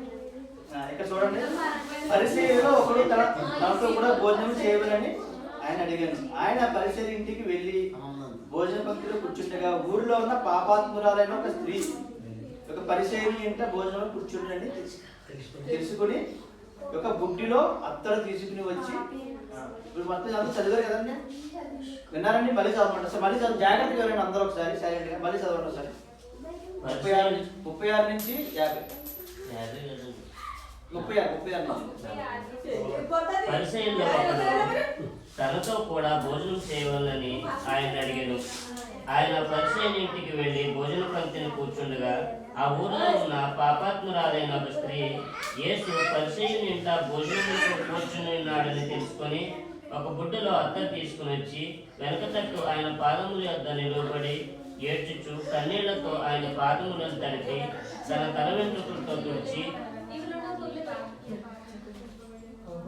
ఆయన పాదములను ముద్దు పెట్టుకుని ఆ అత్తరు వాటికి పూసెను. ఆయనను పిలిచిన పరిసయ్యుడు అది చూచి, ఈయన ప్రవక్త అయిన ఎడల తను ముట్టుకొనిన ఈ స్త్రీ ఎవరిదో ఎటువంటిదో ఎరిగి ఉండును. ఇది పాపాత్మురాలు అని తనలో తాను అనుకొనెను. అందుకు యేసు, సీమోను, నీతో ఒక మాట చెప్పవలని ఉన్నానని అతనితో అనగా, మీరు జాగ్రత్తగా గమనిస్తే మరి సేమ్ సిమోన్ గారి ఇంట్లో వచ్చిన స్త్రీ మరియా, సేమ్ అదే ఇన్సిడెంట్ లూకా గారు అది కూడా చెప్తున్నారా? మన మత్తయ్య గారు, మార్కు గారు, యోహాన్ గారు చెప్పినట్లుగానే లూకా గారు ఇది కూడా అదే చెప్తున్నారా? అంతేనండి,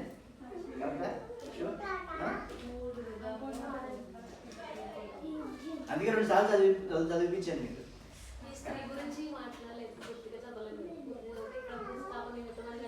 ఇంకా అవసరం లేదండి, అక్కడ వరకు ఉంటుంది ఆ స్త్రీ గురించి. సరే చెప్తాను చూడండి. సరే చదవండి. అయితే మీరు ఒకసారి జస్ట్ 2-3 వాక్యాలే కదా, అక్కడి నుంచి చదవండి. 50 నుంచి 50 వరకు చెప్పాను కదా. సరే అయితే అక్కడ కింద వరకు చదవండి, మీకు కాంటాక్ట్ అర్థమవుతుంది. అందుకు యేసు సీమోను, ఏదో ఒక మాట చెప్పాలి అంటే 40 నుంచి చదవండి సార్. అందుకు యేసు, సీమోను, నీతో ఒక మాట చెప్పవాలని ఉన్నానని అతనితో అనగా, అతడు బోధకుడా చెప్పమనెను. అప్పుడు యేసు, అప్పు ఇచ్చు ఒకనికి 2 రుణస్థులుండిరి. వారిలో ఒకడు 500 దేనారములను మరి ఒకడు 50 దేనారములు వచ్చి ఉండిరి. ఆ అప్పు తీర్చుటకు వారి యొద్ద ఏమీ లేకపోయాను కనుక అతడు వారిద్దరిని క్షమించెను. కాబట్టి వీరిలో ఎవడు అతన్ని ఎక్కువగా ప్రేమించునో చెప్పమని అడిగాను. అందుకు సీమోను, అతనికి ఎక్కువ క్షమించునో వాడే అని నాకు తోచుచున్నదని చెప్పగా, ఆయన, నీవు సరిగా యోచించుకోమని అతనితో చెప్పి ఆ స్త్రీ వైపు తిరిగి సీమోనుతో ఇట్లను, ఈ స్త్రీని చూచుచున్నావే, నేను నీ ఇంటిలోనికి రాగా నీవు నా పాదములకు నీళ్లు ఇయ్యలేదు, కానీ ఈమె తన కన్నీళ్లతో నా పాదములను తడిపి తన తల వెంట్రుకలతో తుడిచెను. నీవు నన్ను ముద్దు పెట్టుకొనలేదు, కానీ నేను లోపలికి వచ్చినప్పటి నుండి ఈమె నా పాదములను ముద్దు పెట్టుకుంటా మానలేదు. నీవు నూనెతో నా తలంటలేదు, కానీ ఈమె నా పాదములకు అత్తరు పూసెను.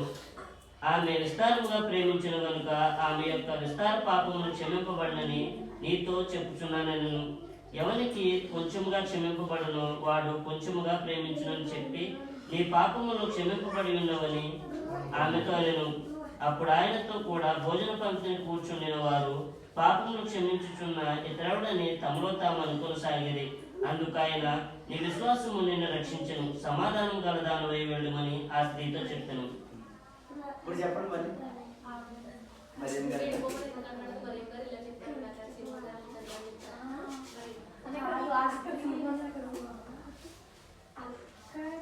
మధ్యలో వచ్చారు కదండి, కన్ఫ్యూజన్ గా ఉంటుంది.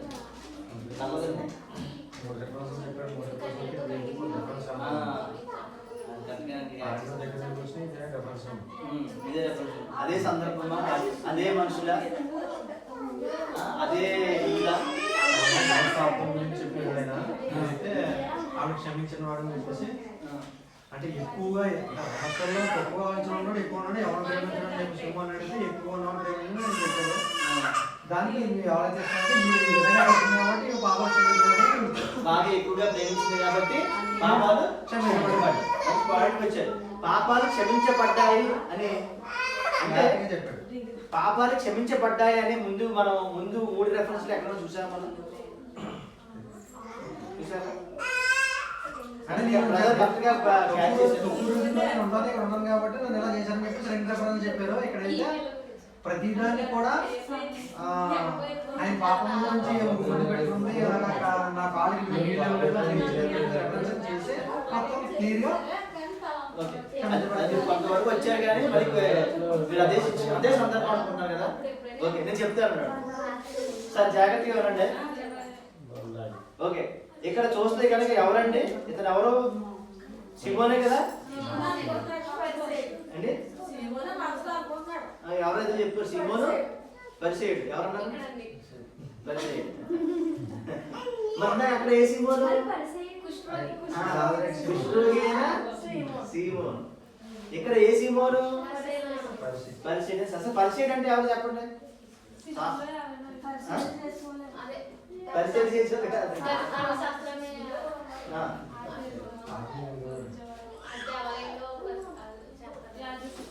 యాజకులు వేరు. శాస్త్రులు అంటే యాజకుడు. పరిచయులు అంటే కనుక అదొక అదొక తెగ లాంటిదే. అంటే వాళ్ళు కూడా సెపరేట్ చేస్తున్నారు అనమాట. అంటే ఇప్పుడు క్రైస్తవులు శాఖలు ఉన్నాయి కదండి. ఇప్పుడు మేము సిఎస్ఐ అని, రోమన్ క్యాథలిక్ అని, లూథరన్ అని అలా శాఖలు ఉన్నాయి.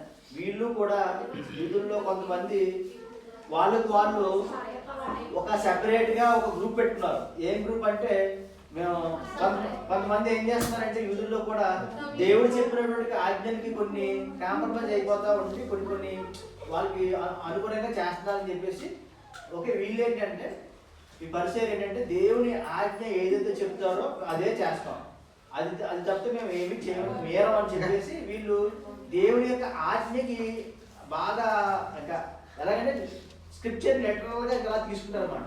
మీకు అర్థమవుతుందా? ఇంకా దానికి అది ఏంటి ముందేంటి వెనకాలేంటి అది అలా ఉండదు. ఎందుకంటే దేవుడు చెప్పాడా ఓకే అని వీళ్ళు ఒక గ్రూప్ ఎలా ఏర్పడిందంటే మిగిలినంతా కూడా కొంతమంది ఇలాగా వాళ్ళ చేస్తారని చెప్పేసి వీళ్ళు ఏంటంటే పరిస్థితి ఓకే మనం ఇలా ఉందాం, దేవుడు మనకి ఇలా చెప్పాడు కాబట్టి మనం ఈ రూల్స్ పాటిద్దాం, మనం ఇలాగే ఉండాలి అని సెపరేట్గా వాళ్ళకంటూ ఒక ఏంటంటే సిద్ధాంతాలు పెట్టుకున్నారు అన్నమాట. అంటే అప్పుడు ఉన్నటువంటి ధర్మశాస్త్రంలో ఉన్నటువంటి వాటిని లిటరల్గా తీసుకుని వీళ్ళు ఒక సెపరేట్ చేయబడ్డ గ్రూప్. మీకు అర్థమవుతుందండి? ఒక తెగ కమ్యూనిటీ. సో వాళ్ళుగా వాళ్ళు ఏమనుకుంటారంటే మేము పవిత్రులమి. పరిశీలి అంటే వాళ్ళకి మేము పవిత్రులమి పరిశుద్ధులమి మేము చేస్తుంది కరెక్ట్ అన్న ఒక గ్రూప్ అన్నమాట. ధర్మశాస్త్రం ప్రకారంగా చేస్తున్న వాళ్ళని వాళ్ళు ఎగ్జాక్ట్ ఇలా చేస్తున్న వాళ్ళని ఓకే వీళ్ళు ఏంటంటే ఓకే వీళ్ళు యూదులలో వీళ్ళు దేవుడు ఎగ్జాక్ట్ గా దేవుని యొక్క ఆజ్ఞల్ని పాటిస్తున్నవారు అని ఒక గ్రూప్ అన్నమాట. వాళ్ళు ఏంటంటే యాజకులతో పాటు వీళ్ళు కూడా నిరంతరం వీళ్ళతో కూడా వీళ్ళకి వాళ్ళకి మళ్ళీ కనెక్షన్ ఉన్నాయి. అంటే వాళ్ళు ఒక రకంగా చెప్పాలంటే ఇది మనకి ఎలాగా అంటే విత్ ఇన్ మన కమ్యూనిటీలో సింపుల్ మాట్లాడుకుంటే అదొక క్యాస్ట్ ఇదొక క్యాస్ట్ అనే టైప్లో అన్నమాట. మీకు అర్థమవుతుందండి? అదొక గ్రూప్ ఇదొక గ్రూప్. పరిచయుడు అనేది ఒక గ్రూప్ అన్నమాట. సో మరి ఈ పరిచయుడు ఎవరు? సిమోను అని పరిచయుడు. ఇందాక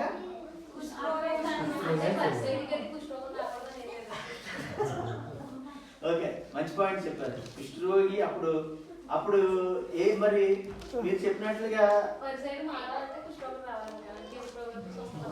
ముందు పరిచయుడు అంటాడు, పరిచయుడు అయిన తర్వాత తన కుష్ఠరోగి వచ్చింది, కుష్ఠరోగి అయిన మారిన తర్వాత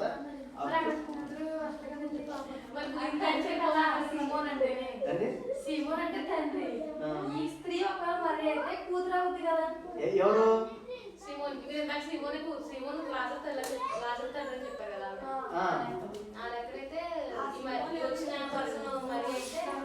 ఈ వచ్చిన పర్సన్ మరి అయితే సిమోన్కి ఏమవ్వాలి?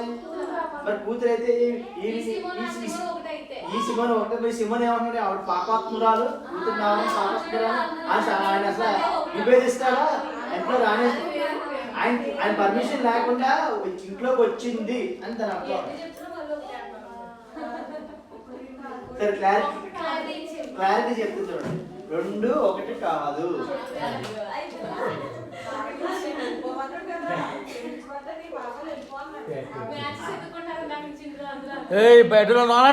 ఓకే, సో ఇది చాలా కన్ఫ్యూజ్ గా ఉంటుంది. చాలా మంది కన్ఫ్యూజ్ పడతారు. అందుకే చెప్తామని చెప్పేసి నేను ఈరోజు చెప్పింది. ఇది యాక్చువల్గా ఈ మెసేజ్ ఫస్ట్ నేను తెలుగులో వాక్యం చెప్పినప్పుడు నేను ఫస్ట్ చెప్పిన మెసేజ్ ఇదే.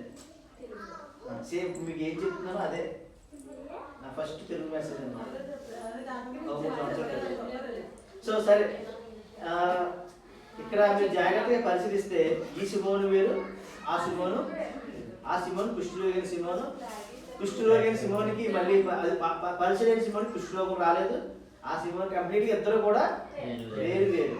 ఇక్కడ వచ్చింది ఎవరు అంటే పాపాత్మురాలైన స్త్రీ, అంతేగాని మరియా కాదు. అందుకే ఇక్కడ మళ్ళీ చదవండి ఒకసారి, మీకు క్లియర్ గా ఉంటుంది. ఒకసారి ఎవరు చదవండి, 36 నుంచి 40 వరకు చదవండి. పరిసయ్యులలో ఒకడు తనతో కూడా భోజనం చేయవలని ఆయన అడిగాను. తనతో భోజనం చేయమని అడిగాడు. ఇది విందు కాదు. మీకు అర్థమవుతుందా? యేసుప్రభు గారిని ఇన్వైట్ చేశారు. ఎప్పుడు అంటే ఇందాక మనం చూసిన 3 సందర్భాలు, 3 సువార్తల్లో రాసింది. అది ఎప్పుడు అంటే యేసుప్రభు వారు పస్కా పండుగ ఉందంటే యేసుప్రభు గారు చనిపోవడానికి జస్ట్ దగ్గరలో ముందు రోజే కదా సార్. ఇది ఎప్పుడు అంటే యేసుప్రభు వారి యొక్క పరిచర్య స్టార్ట్ చేస్తున్నప్పుడు అన్నమాట. స్టార్ట్ చేసిన కొన్ని రోజుల తర్వాత. మీకు అర్థమవుతుందండి? ఇప్పుడు యేసుప్రభు వారి పరిచర్య స్టార్ట్ చేసిన తర్వాత పరిచర్య చేస్తున్నప్పుడు ఈ పరిచర్యుడు యేసుప్రభు వారి బోధలకి చూపించి అప్పుడు మా ఇంటికి రండి భోజనం చేయడానికి ఇంటికి ఆహ్వానించాడు. మీకు అర్థమవుతుందండి? ఇది ఇంటికి మామూలుగా ఆహ్వానించాడు అంతే. ఈ పరిచయం సరే మళ్ళీ చదవండి సార్. పరిసయ్యులలో ఒకడు తనతో కూడా భోజనం చేయవలని ఆయన అడిగాను. ఆయన పరిసయ్యుని ఇంటికి వెళ్ళి భోజన పంక్తిని కూర్చుండగా ఆ ఊర్లో ఉన్న పాపాత్మురాలైన ఒక స్త్రీ యేసు పరిసయ్యునింట భోజనంతో కూర్చుని ఉన్నాడని తెలుసుకుని, చాలండి, ఆ ఊరిలో ఉన్న పాపాత్మురాలు, అంతేగాని సిమోని గారి కుమార్తె ఇంట్లో ఉంది అని చెప్పాడా? ఊరిలో అంటే ఊరి బయట ఎక్కడో ఒక పాపాత్మురాలు. అంటే పాపాత్మురాలు అంటే ఎవరిగా ఏం చెప్తారంటే అప్పట్లో హిందూ ప్రకారం పాపాత్మురాలు ఎవరంటే వ్యభిచారం చేసేవారిని అప్పట్లో డైరెక్ట్ గా ముద్ర వేసేవారు. ముద్ర వేసి ఈమె వాళ్ళందరూ డైరెక్ట్ గానే పాపాత్మురాలు అన్న టైప్ సంబోధించేవారు అన్నమాట. సరే, ఇప్పుడు ఈ ఊర్లో ఉన్నటువంటి ఒక పాపాత్మురాలు స్త్రీ సిమియోని అంటే యేసుప్రభు గారు అక్కడికి వచ్చారు, భోజనం చేస్తున్నారని తెలుసుకుని యేసుప్రభు గారి దగ్గరికి వచ్చి అప్పుడు సరే చదవండి. ఒక బుట్టలో అత్తరు తీసుకుని వచ్చి, ఒక బుట్టిలో ఏంటంటే అక్కడ మనం చూసింది షేరున్నర, ఎక్కడ చూసింది గుడ్డి, చిన్న గుడ్డి అంతే. అర్థమైందండి? చిన్న గుడ్డి అంతే.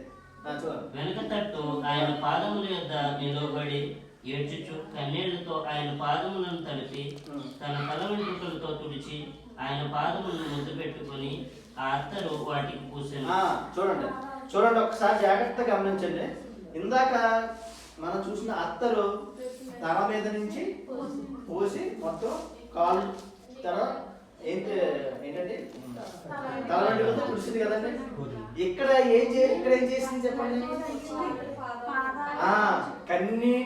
కన్నీటితో పాదాలు కడిగింది. తర్వాత అప్పుడు అత్తరు పూసింది. ఓకే అండి. తర్వాత అత్తరు పూసి తన తల వెంట్రుకలు తుడిచిన తర్వాత ఆ పాదాలను ముద్దు పెట్టుకుని అత్తరు వాటిని పూసాను అంతే. అత్తరు ఏం చేసింది? తర్వాత కన్నీరు తుడిచేసిన తర్వాత అత్తరు పూసింది.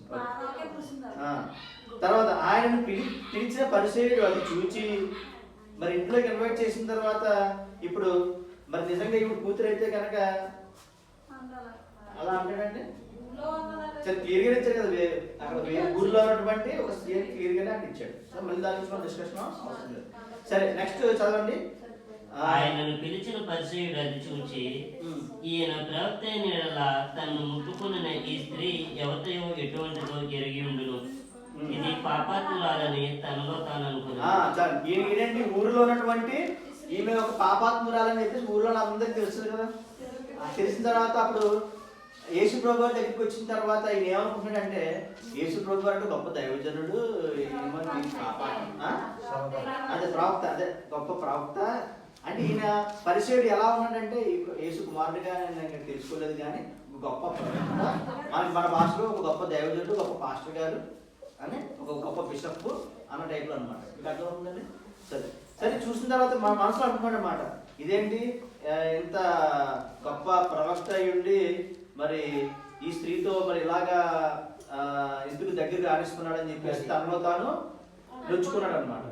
అప్పుడు యేసు ఆయనకు ఒక ఉపమానం చెప్తాడు. ఆ ఉపమానం చదివారు కదా ఇందాక, అర్థమైంది కదండి, మాకు కావాలంటే మళ్ళీ ఇంటికి చదవండి. సరే మరి ఇక్కడ ఈ స్త్రీ చూస్తే కనుక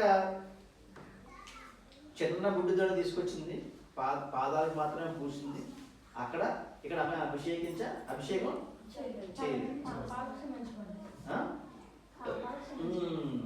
ఇది పాయింట్, చాలా మంచి పాయింట్.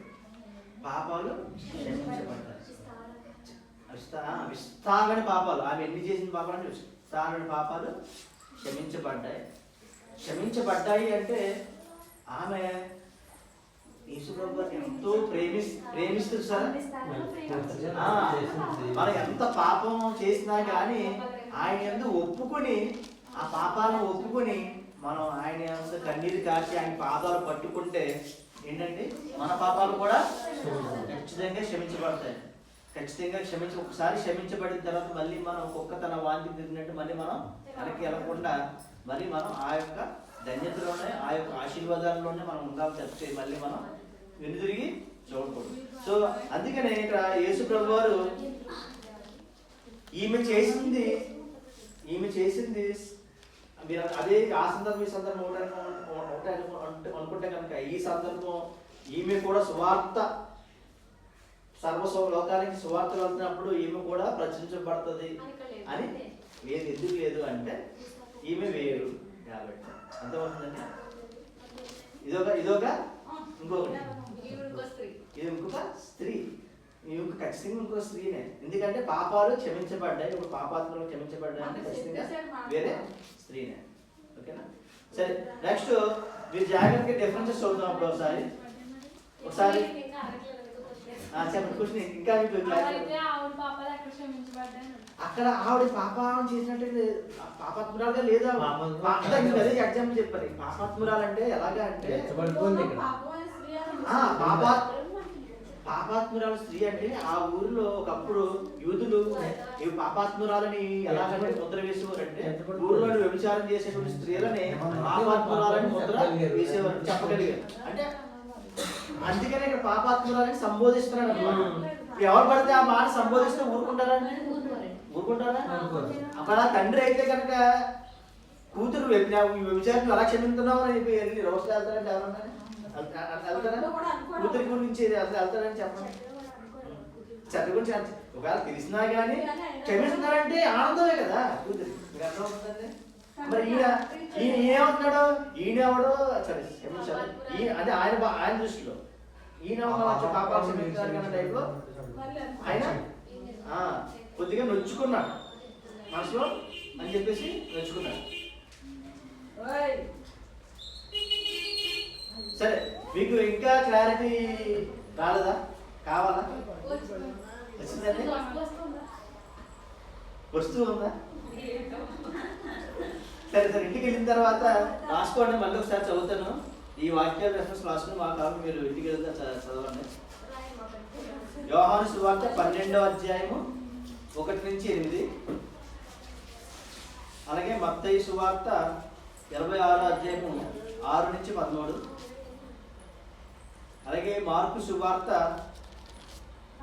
14:3-9, మార్కు సువార్త 14:3-9, అలాగే లూకా సువార్త 7:36. 7:36 నుంచి రాష్ట్రం. సరే అండి. సరే మరి ఇంకొక వాక్యం చూద్దాం. లూకా గారు రాసినటువంటి 10వ అధ్యాయం 39 చూడండి.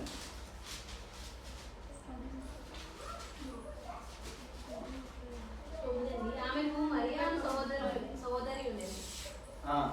సో లూకా సువార్త 10:39 ఏంటంటే ఆమెకు మరియా అను సహోదరి ఉండెను. మరియా అంటే ఏంటంటే ఏం చెప్తున్నారంటే ఆమెకు మరియా అను సహోదరి ఉండను. ఎవరికి? మార్తకి.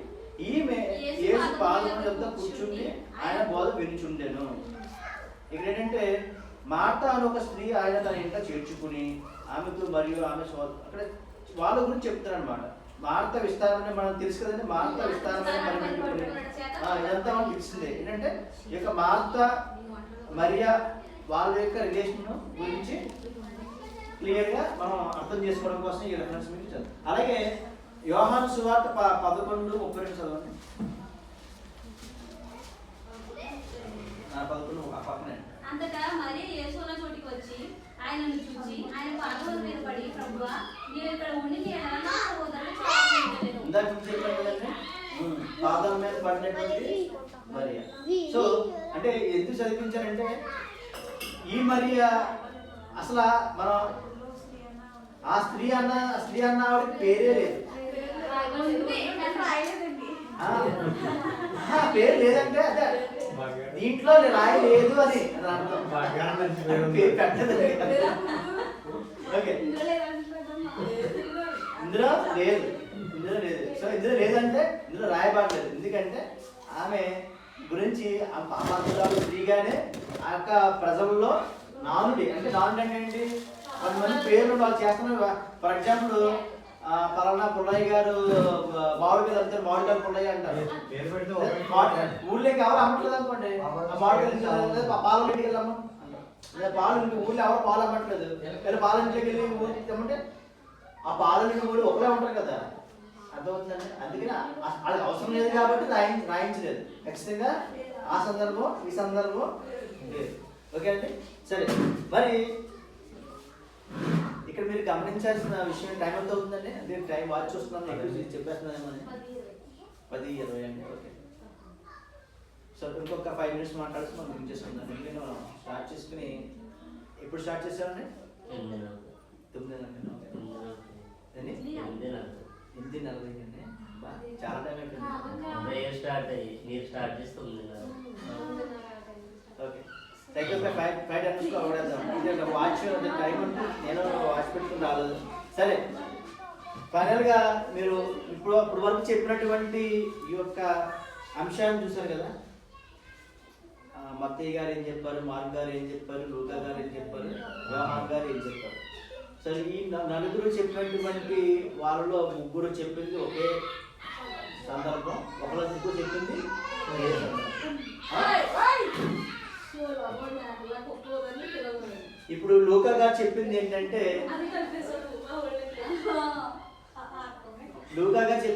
యేసు ప్రభు గారు పరిచర్లోకి వచ్చిన తర్వాత జరిగినటువంటి సందర్భం. అది విధి కాదు, అది భోజనానికి పిలిచాడండి. ఆమె మరి కాదు, ఖచ్చితంగా ఏంటంటే ఆమె ఒక స్త్రీ పాపాత్మురాలు స్త్రీ. సరే, మరి అలాగే మనం ఇంకా దానికి దీనికి డిఫరెన్స్ ఉందని చెప్పినప్పుడు ఒక శిష్యుడు పేరుడు అక్కడేమో 6 రోజులు ఉంది, ఇక్కడేమో 2 రోజులు ఉంది. అన్నీ క్లారిటీ వచ్చినాయి కదండి. ఎన్ని చూస్తే వరుసగా ఏంటంటే బ్యాగ్లో పెట్టుకుని చదవాలండి. అది ఇలా చదివిందా దీంట్లో మైండ్ పెట్టుకోవాలి, చదివిన మైండ్లో పెట్టుకుని ఇంత మైండ్లో పెట్టుకోవాలి, చదివాలి అంటే అన్ని మైండ్లో పెట్టుకుని మనం కొన్ని అప్పుడు మనం రిఫరెన్స్ లాగితే అప్పుడు సందర్భం ఏంటనేది వస్తుంది. లేదంటే మనం ఏమనుకుంటాం, మనం ఫాస్ట్గా ఓవరాల్గా చదువుకుంటూ వెళ్ళిపోతుంటే ఇది ఆయన మళ్ళీ లూకా గారు చెప్పుంటారు, ఆల్రెడీ 4 సువార్తలు కదా, ఆ ముగ్గురు చెప్పిందా ఈయన కూడా చెప్పకుండా ఉంటాడు ఏంటి ఎవరు చెప్తుంటాడు. కాకపోతే అంత క్లియర్ రాలేదు, ఫ్లోలో వెళ్ళిపోతాం అంతే కదండి. కాబట్టి ఇక్కడ మనం గమనించాల్సింది ఏంటంటే ప్రధానంగా యేసు ప్రభు గారి యొక్క జీవితంలో ఎక్కువగా పాత్ర పోషించినటువంటి వారు ఎవరంటే ఎక్కువగా పాత్ర పోషించినటువంటి ఆయన జీవితం, ఆయన జీవించిన పుట్టినప్పటి నుంచి చనిపోయి తిరిగి లేచి పరలోకానికి వెళ్ళిపోయే వరకు కూడా ఎవరు పుట్టినప్పటి నుంచి కూడా ఎక్కువగా ఆయన్ని బాగా ప్రేమించింది ఎవరండి? మీరైతే కాదు, మీరైతే మనమైతే కాదన్న సార్ క్షమించారు, మనమైతే వీళ్ళు. ఎందుకంటే వీళ్ళని ఎందుకనంటే స్త్రీలు. యేసు ప్రభు వారు యేసు ప్రభు గారు స్త్రీలను ప్రేమించినట్టుగా మరి మగవారు ఎవరు కూడా అంతలాగా ప్రేమ. ఎందుకంటే యేసు ప్రభు వారి జననం చూసుకోండి. యేసు ప్రభు వారి జననం మరియమ్మ గారు అలాగే యోహాను గారు, అదే యోహాను గారు అమ్మ ఎలిజబెత్, మరి మరియమ్మ గారికి ఎలిజబెత్కి ఉన్న సహవాసంతో కూడా పుట్టినప్పటి నుంచి పుట్టినప్పటి నుంచి యేసు ప్రభు వారికి పెద్ద అయిన తర్వాత మళ్ళీ యేసు ప్రభు వారు పరిచయంలోకి వచ్చిన తర్వాత మరియా మార్త, అలాగే మరి ఈ పాపాత్మ, అలాగే మళ్ళీ మగ్దలేని మరియా, ఇంకో మరియా ఉంది మగ్దలేని మరియా, మరి ఆ మరియని తీసుకుంటే ఇంకా కనుక చేయబోతున్నాం. సరే, ఇలా చూస్తే కనుక మరి యేసు గారు చనిపోక ముందు కూడా ఆ స్త్రీలు ఆయన పట్ల చూపించారు ప్రేమ. మరి చనిపోతున్నప్పుడు ఎవరు ఉన్నారని దగ్గర? ఎవరు వచ్చారండి? ఎక్కువ స్త్రీలే వచ్చారండి. మిగిలిన మగవాళ్ళందరూ కూడా పారిపోయారు. దగ్గర ఉంది ఎవరంటే స్త్రీలే. యేసు గారు సిలువలు ఎక్కినప్పుడు కూడా దగ్గర ఉంది స్త్రీలే.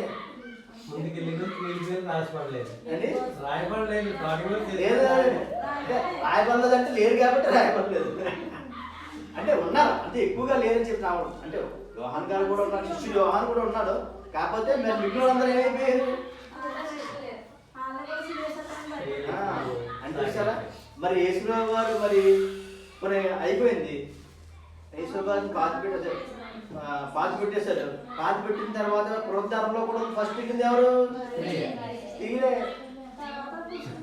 మరి తర్వాత పునరుద్ధారం అయిన తర్వాత మళ్ళీ కనిపించింది కూడా స్త్రీలే కనిపించారు. ఫస్ట్ కనిపించింది కూడా మరి ఆయన మళ్ళీ ఆరోహణకి అయినప్పుడు కూడా అక్కడ ఎక్కువగా ఉన్నది స్త్రీలే. ఆరోహణ అయినప్పుడు కూడా మళ్ళీ వీళ్ళే అందరూ కూడా మరియమ్మ అందరూ అదే తల్లి యేసుప్రభు తల్లి మరియమ్మ మొత్తం అందరూ ఉన్నారు. సో ఇలా చూస్తే కనుక యేసుప్రభు గారి జీవితంలో ఎక్కువగా ఆయన బాగా ప్రేమించింది ఎవరంటే కనుక ఈ రోజు నుంచి అంటే కొన్ని చర్చెస్లో చూస్తున్నప్పుడు ఎక్కువ సంఘాల్లో ఎవరు ఉంటారంటే స్త్రీలే ఎక్కువ ఉంటారు. చర్చిలో పురుషులు ఎవరు కూడా చాలా తక్కువ, చాలా చాలా తక్కువ ఉన్నారు. అంటే స్త్రీలు ప్రేమించినట్టుగా పురుషులుగా మనం యేసుప్రభు గారిని మనం ప్రేమించాలి అండి, అంతే కదా. కాబట్టి మనం కూడా మరి యేసు ప్రభు వారిని అంటే మనం అంటే అందరం మనుషులుగా మనం అందరం కూడా ప్రేమించాలి. కాకపోతే ఏంటంటే వాళ్ళు చూపిస్తున్నటువంటి ప్రేమాభిమానాలు మనం పైకి చూపించలేము, అంతే కదండి. అంటే మనం సపోర్ట్ తీసుకోవాలి కదండి, అంటే మన మనసులో ఉంటుంది కానీ పైకి చూపించలేము. తండ్రి ప్రేమకి తల్లి ప్రేమకి చాలా అంటే మనకి కరెక్టే అని మనం ఎలా ఉంటాయంటే మనం పైకి ఎక్స్ప్రెస్ చేయలేం, అంతే కదండి. చేసిన బాధ్యతలన్నీ చేస్తాం కానీ ప్రేమ అయితే వ్యక్తపరచలేం. అది ఎలాగా అంటే ఇక్కడ మరియమ్మ మార్తలాగా అన్నమాట. మార్తలాగా అనేక పనులు పెట్టుకుని మనం యేసు ప్రభు కాదు చీవాటికి తగ్గినట్టుగా ఉంటుంది అంతే, అంతేనండి. మరియమ్మ గారిలాగే పాదాల దగ్గర కూర్చుని ఎప్పుడు కూడా దేవుడి సన్నిధిలో కూర్చుని ఉంటారు స్త్రీ. కానీ అవి రెండు ఇంపార్టెంట్, పని కూడా ఇంపార్టెంట్. అందుకే దేవుడి విశ్వాసం, క్రియ లేని విశ్వాసం మృతం. అంటే ఆ సందర్భం వేరు. అంటే క్రియ చేయొద్దని, పనులు చేయొద్దని కూడా చెప్పట్లేదు అక్కడ. కాకపోతే ఆయన లాస్ట్ స్టేజ్ కాబట్టి ఆయన ఉంటున్నప్పుడు ఆయనతో ఎక్కువ ఉంటే ఇంకా ఉండేది కొన్ని రోజుల్లోనే చనిపోగలని తెలుసు కాబట్టి ఆ సమయాన్ని ఆయనతో స్పెండ్ చేయడం కోసం చెప్పిన సందర్భంగా చెప్తే అంతకన్నా. సో మరి మనందరం కూడా మరి ఇక్కడ స్త్రీని చూసాం. ఒక స్త్రీని, పాపాత్ములైన స్త్రీని, మరి ఆమె విస్తారమైన పాపాలు చేసి క్షమించబడ్డాయి. మరి అంత క్షమించబడ్డప్పుడు మనం కూడా ఖచ్చితంగా మనం కూడా ఆయన సన్నిధికి వెళ్ళినప్పుడు మనం చేసిన పాపాలన్నీ కూడా ఒప్పుకొని ఖచ్చితంగా మనం ఆయన్ని మనం సురక్షితంగా అంగీకరించి మనం ఎప్పుడూ కూడా యేసు ప్రభు వారు చెప్పింది ఏంటంటే విశ్వాసంతో పాటు నీతి, న్యాయం, పవిత్రత, యథార్థత, పరిశుద్ధత. ఇది చాలా ఇంపార్టెంట్. కాబట్టి ఇది మనం తర్వాత నెక్స్ట్ ఎప్పుడైనా దేవుడి దేవులంగా ఒక అవకాశం ఉన్నప్పుడు చెప్తాం. సో ఇవి మనం ఖచ్చితంగా మన జీవితంలో పాటించినప్పుడు దేవుడు మనతో ఎప్పుడు కూడా ఖచ్చితంగా ఉన్నాడు. ఎన్ని శ్రమలు ఉన్నా కానీ ఆయన మనం వదిలిపెట్టి వెళ్తాం. కాబట్టి మనందరం కూడా దేవుడిని గట్టిగా పట్టుకుందాం. ఆయన పాదాల చెంత ఎప్పుడు కూడా స్త్రీల వలె మనం కూడా ఉందాం. ఖచ్చితంగా మనందరం కూడా ప్రార్థన చేసి మరి సువార్తను మరి ఏంటంటే యేసుప్రభు వారి ఆయన అభిషేకించిన తర్వాత అక్కడ ఇల్లంతా ఎలా అయిపోయిందండి? సువాసన వెదజల్లింది. ఎటువంటి సువాసన? మామూలు సువాసన కాదనమాట. అంటే సువాసన అక్కడ దేనికి సాదృశ్యం అంటే అక్కడ సువాసన గల సువార్తని వెదజల్లమని దేవుడు చెప్తున్నాడు. ఇప్పుడు మన సువాసన గల మన సువార్త చేస్తున్నప్పుడు ఆయనకి ఎలా ఉంటుందంటే ఆ సువాసనగా ఉండి ఖచ్చితంగా మన యొక్క సువార్త అనేది ఆ మరియ చేసినటువంటి గొప్ప కార్యాన్ని తలపింపు చేసేలాగా అది ఉంటుందన్నమాట. అది అంటే ఆయన చెప్పినట్టంటే సువార్త ఎవరు చేస్తారో ఆ మరియమ్మ చేసినటువంటి ఆ అచ్చ జటా మాంసంతో అభిషేకించింది కదా, వాల్యూ మొత్తం అంతా ఖర్చు పెట్టి తన సంస్థను అమ్ముకుని అభిషేకించింది. అంటే మనం సువార్త చేస్తున్నప్పుడు కూడా అలాంటి కార్యాన్ని మనం చేస్తున్నట్టు లెక్క. మీకు అర్థమవుతుందండి? మనం సువార్త చేస్తామంటే ఏంటి? మనం కూడా మన సమస్తాన్ని దేవునికి ఇచ్చి ఆయన అభిషేకిస్తున్నాం. అంతగా దేవుడు ఆనందపడుతున్నాడు. అందుకనే సువార్త ఖచ్చితంగా మనం చేయాలి. సువార్తలో మనం ఖచ్చితంగా పాల్గొనాలి. మనం తెలిసిన వారిని రక్షించాలి. మనం అనేక మందిని కాపాడి ఖచ్చితంగా మన అందరినీ కూడా మనం సన్నిధానం నడిపించి మనం ఆయన ఇచ్చేటువంటి మహిమ ఘనత ఆయన ఇచ్చేటువంటి గొప్ప కృపను మరి ఆయనకి మనం మహిమ ఘనత ప్రభావం ఆయన మనం ఖచ్చితంగా మనం ఎల్లప్పుడూ చెల్లించుకోవాలి. మరి విన్న వాక్యాన్ని బట్టి ఇచ్చిన అవకాశాన్ని బట్టి దేవాలయాన్ని వందనాలు తెలియజేస్తూ మరొకసారి మరి సంఘ సభ్యులకి సంఘ పెద్దలకి పాస్టర్ గారికి అందరికీ కూడా మరొకసారి సువార్త అంటే ఊరంతా తిరుగుతారు అదండి. అంటే సువార్త అంటే ఊరంతా తిరగట్లేదు, అదొక మార్గం అంతే. మనం ఎక్కడ మనం పని చేసే దిగినా చెప్పొచ్చు, మన పక్కింటి వాళ్ళకి చెప్పొచ్చు. మీరు ఎక్కడికంటే మీరు బస్సులో ప్రయాణం చేస్తున్నారు అనుకోండి, బస్సులో పక్కన కూర్చున్న వాళ్ళతో చెప్పొచ్చు.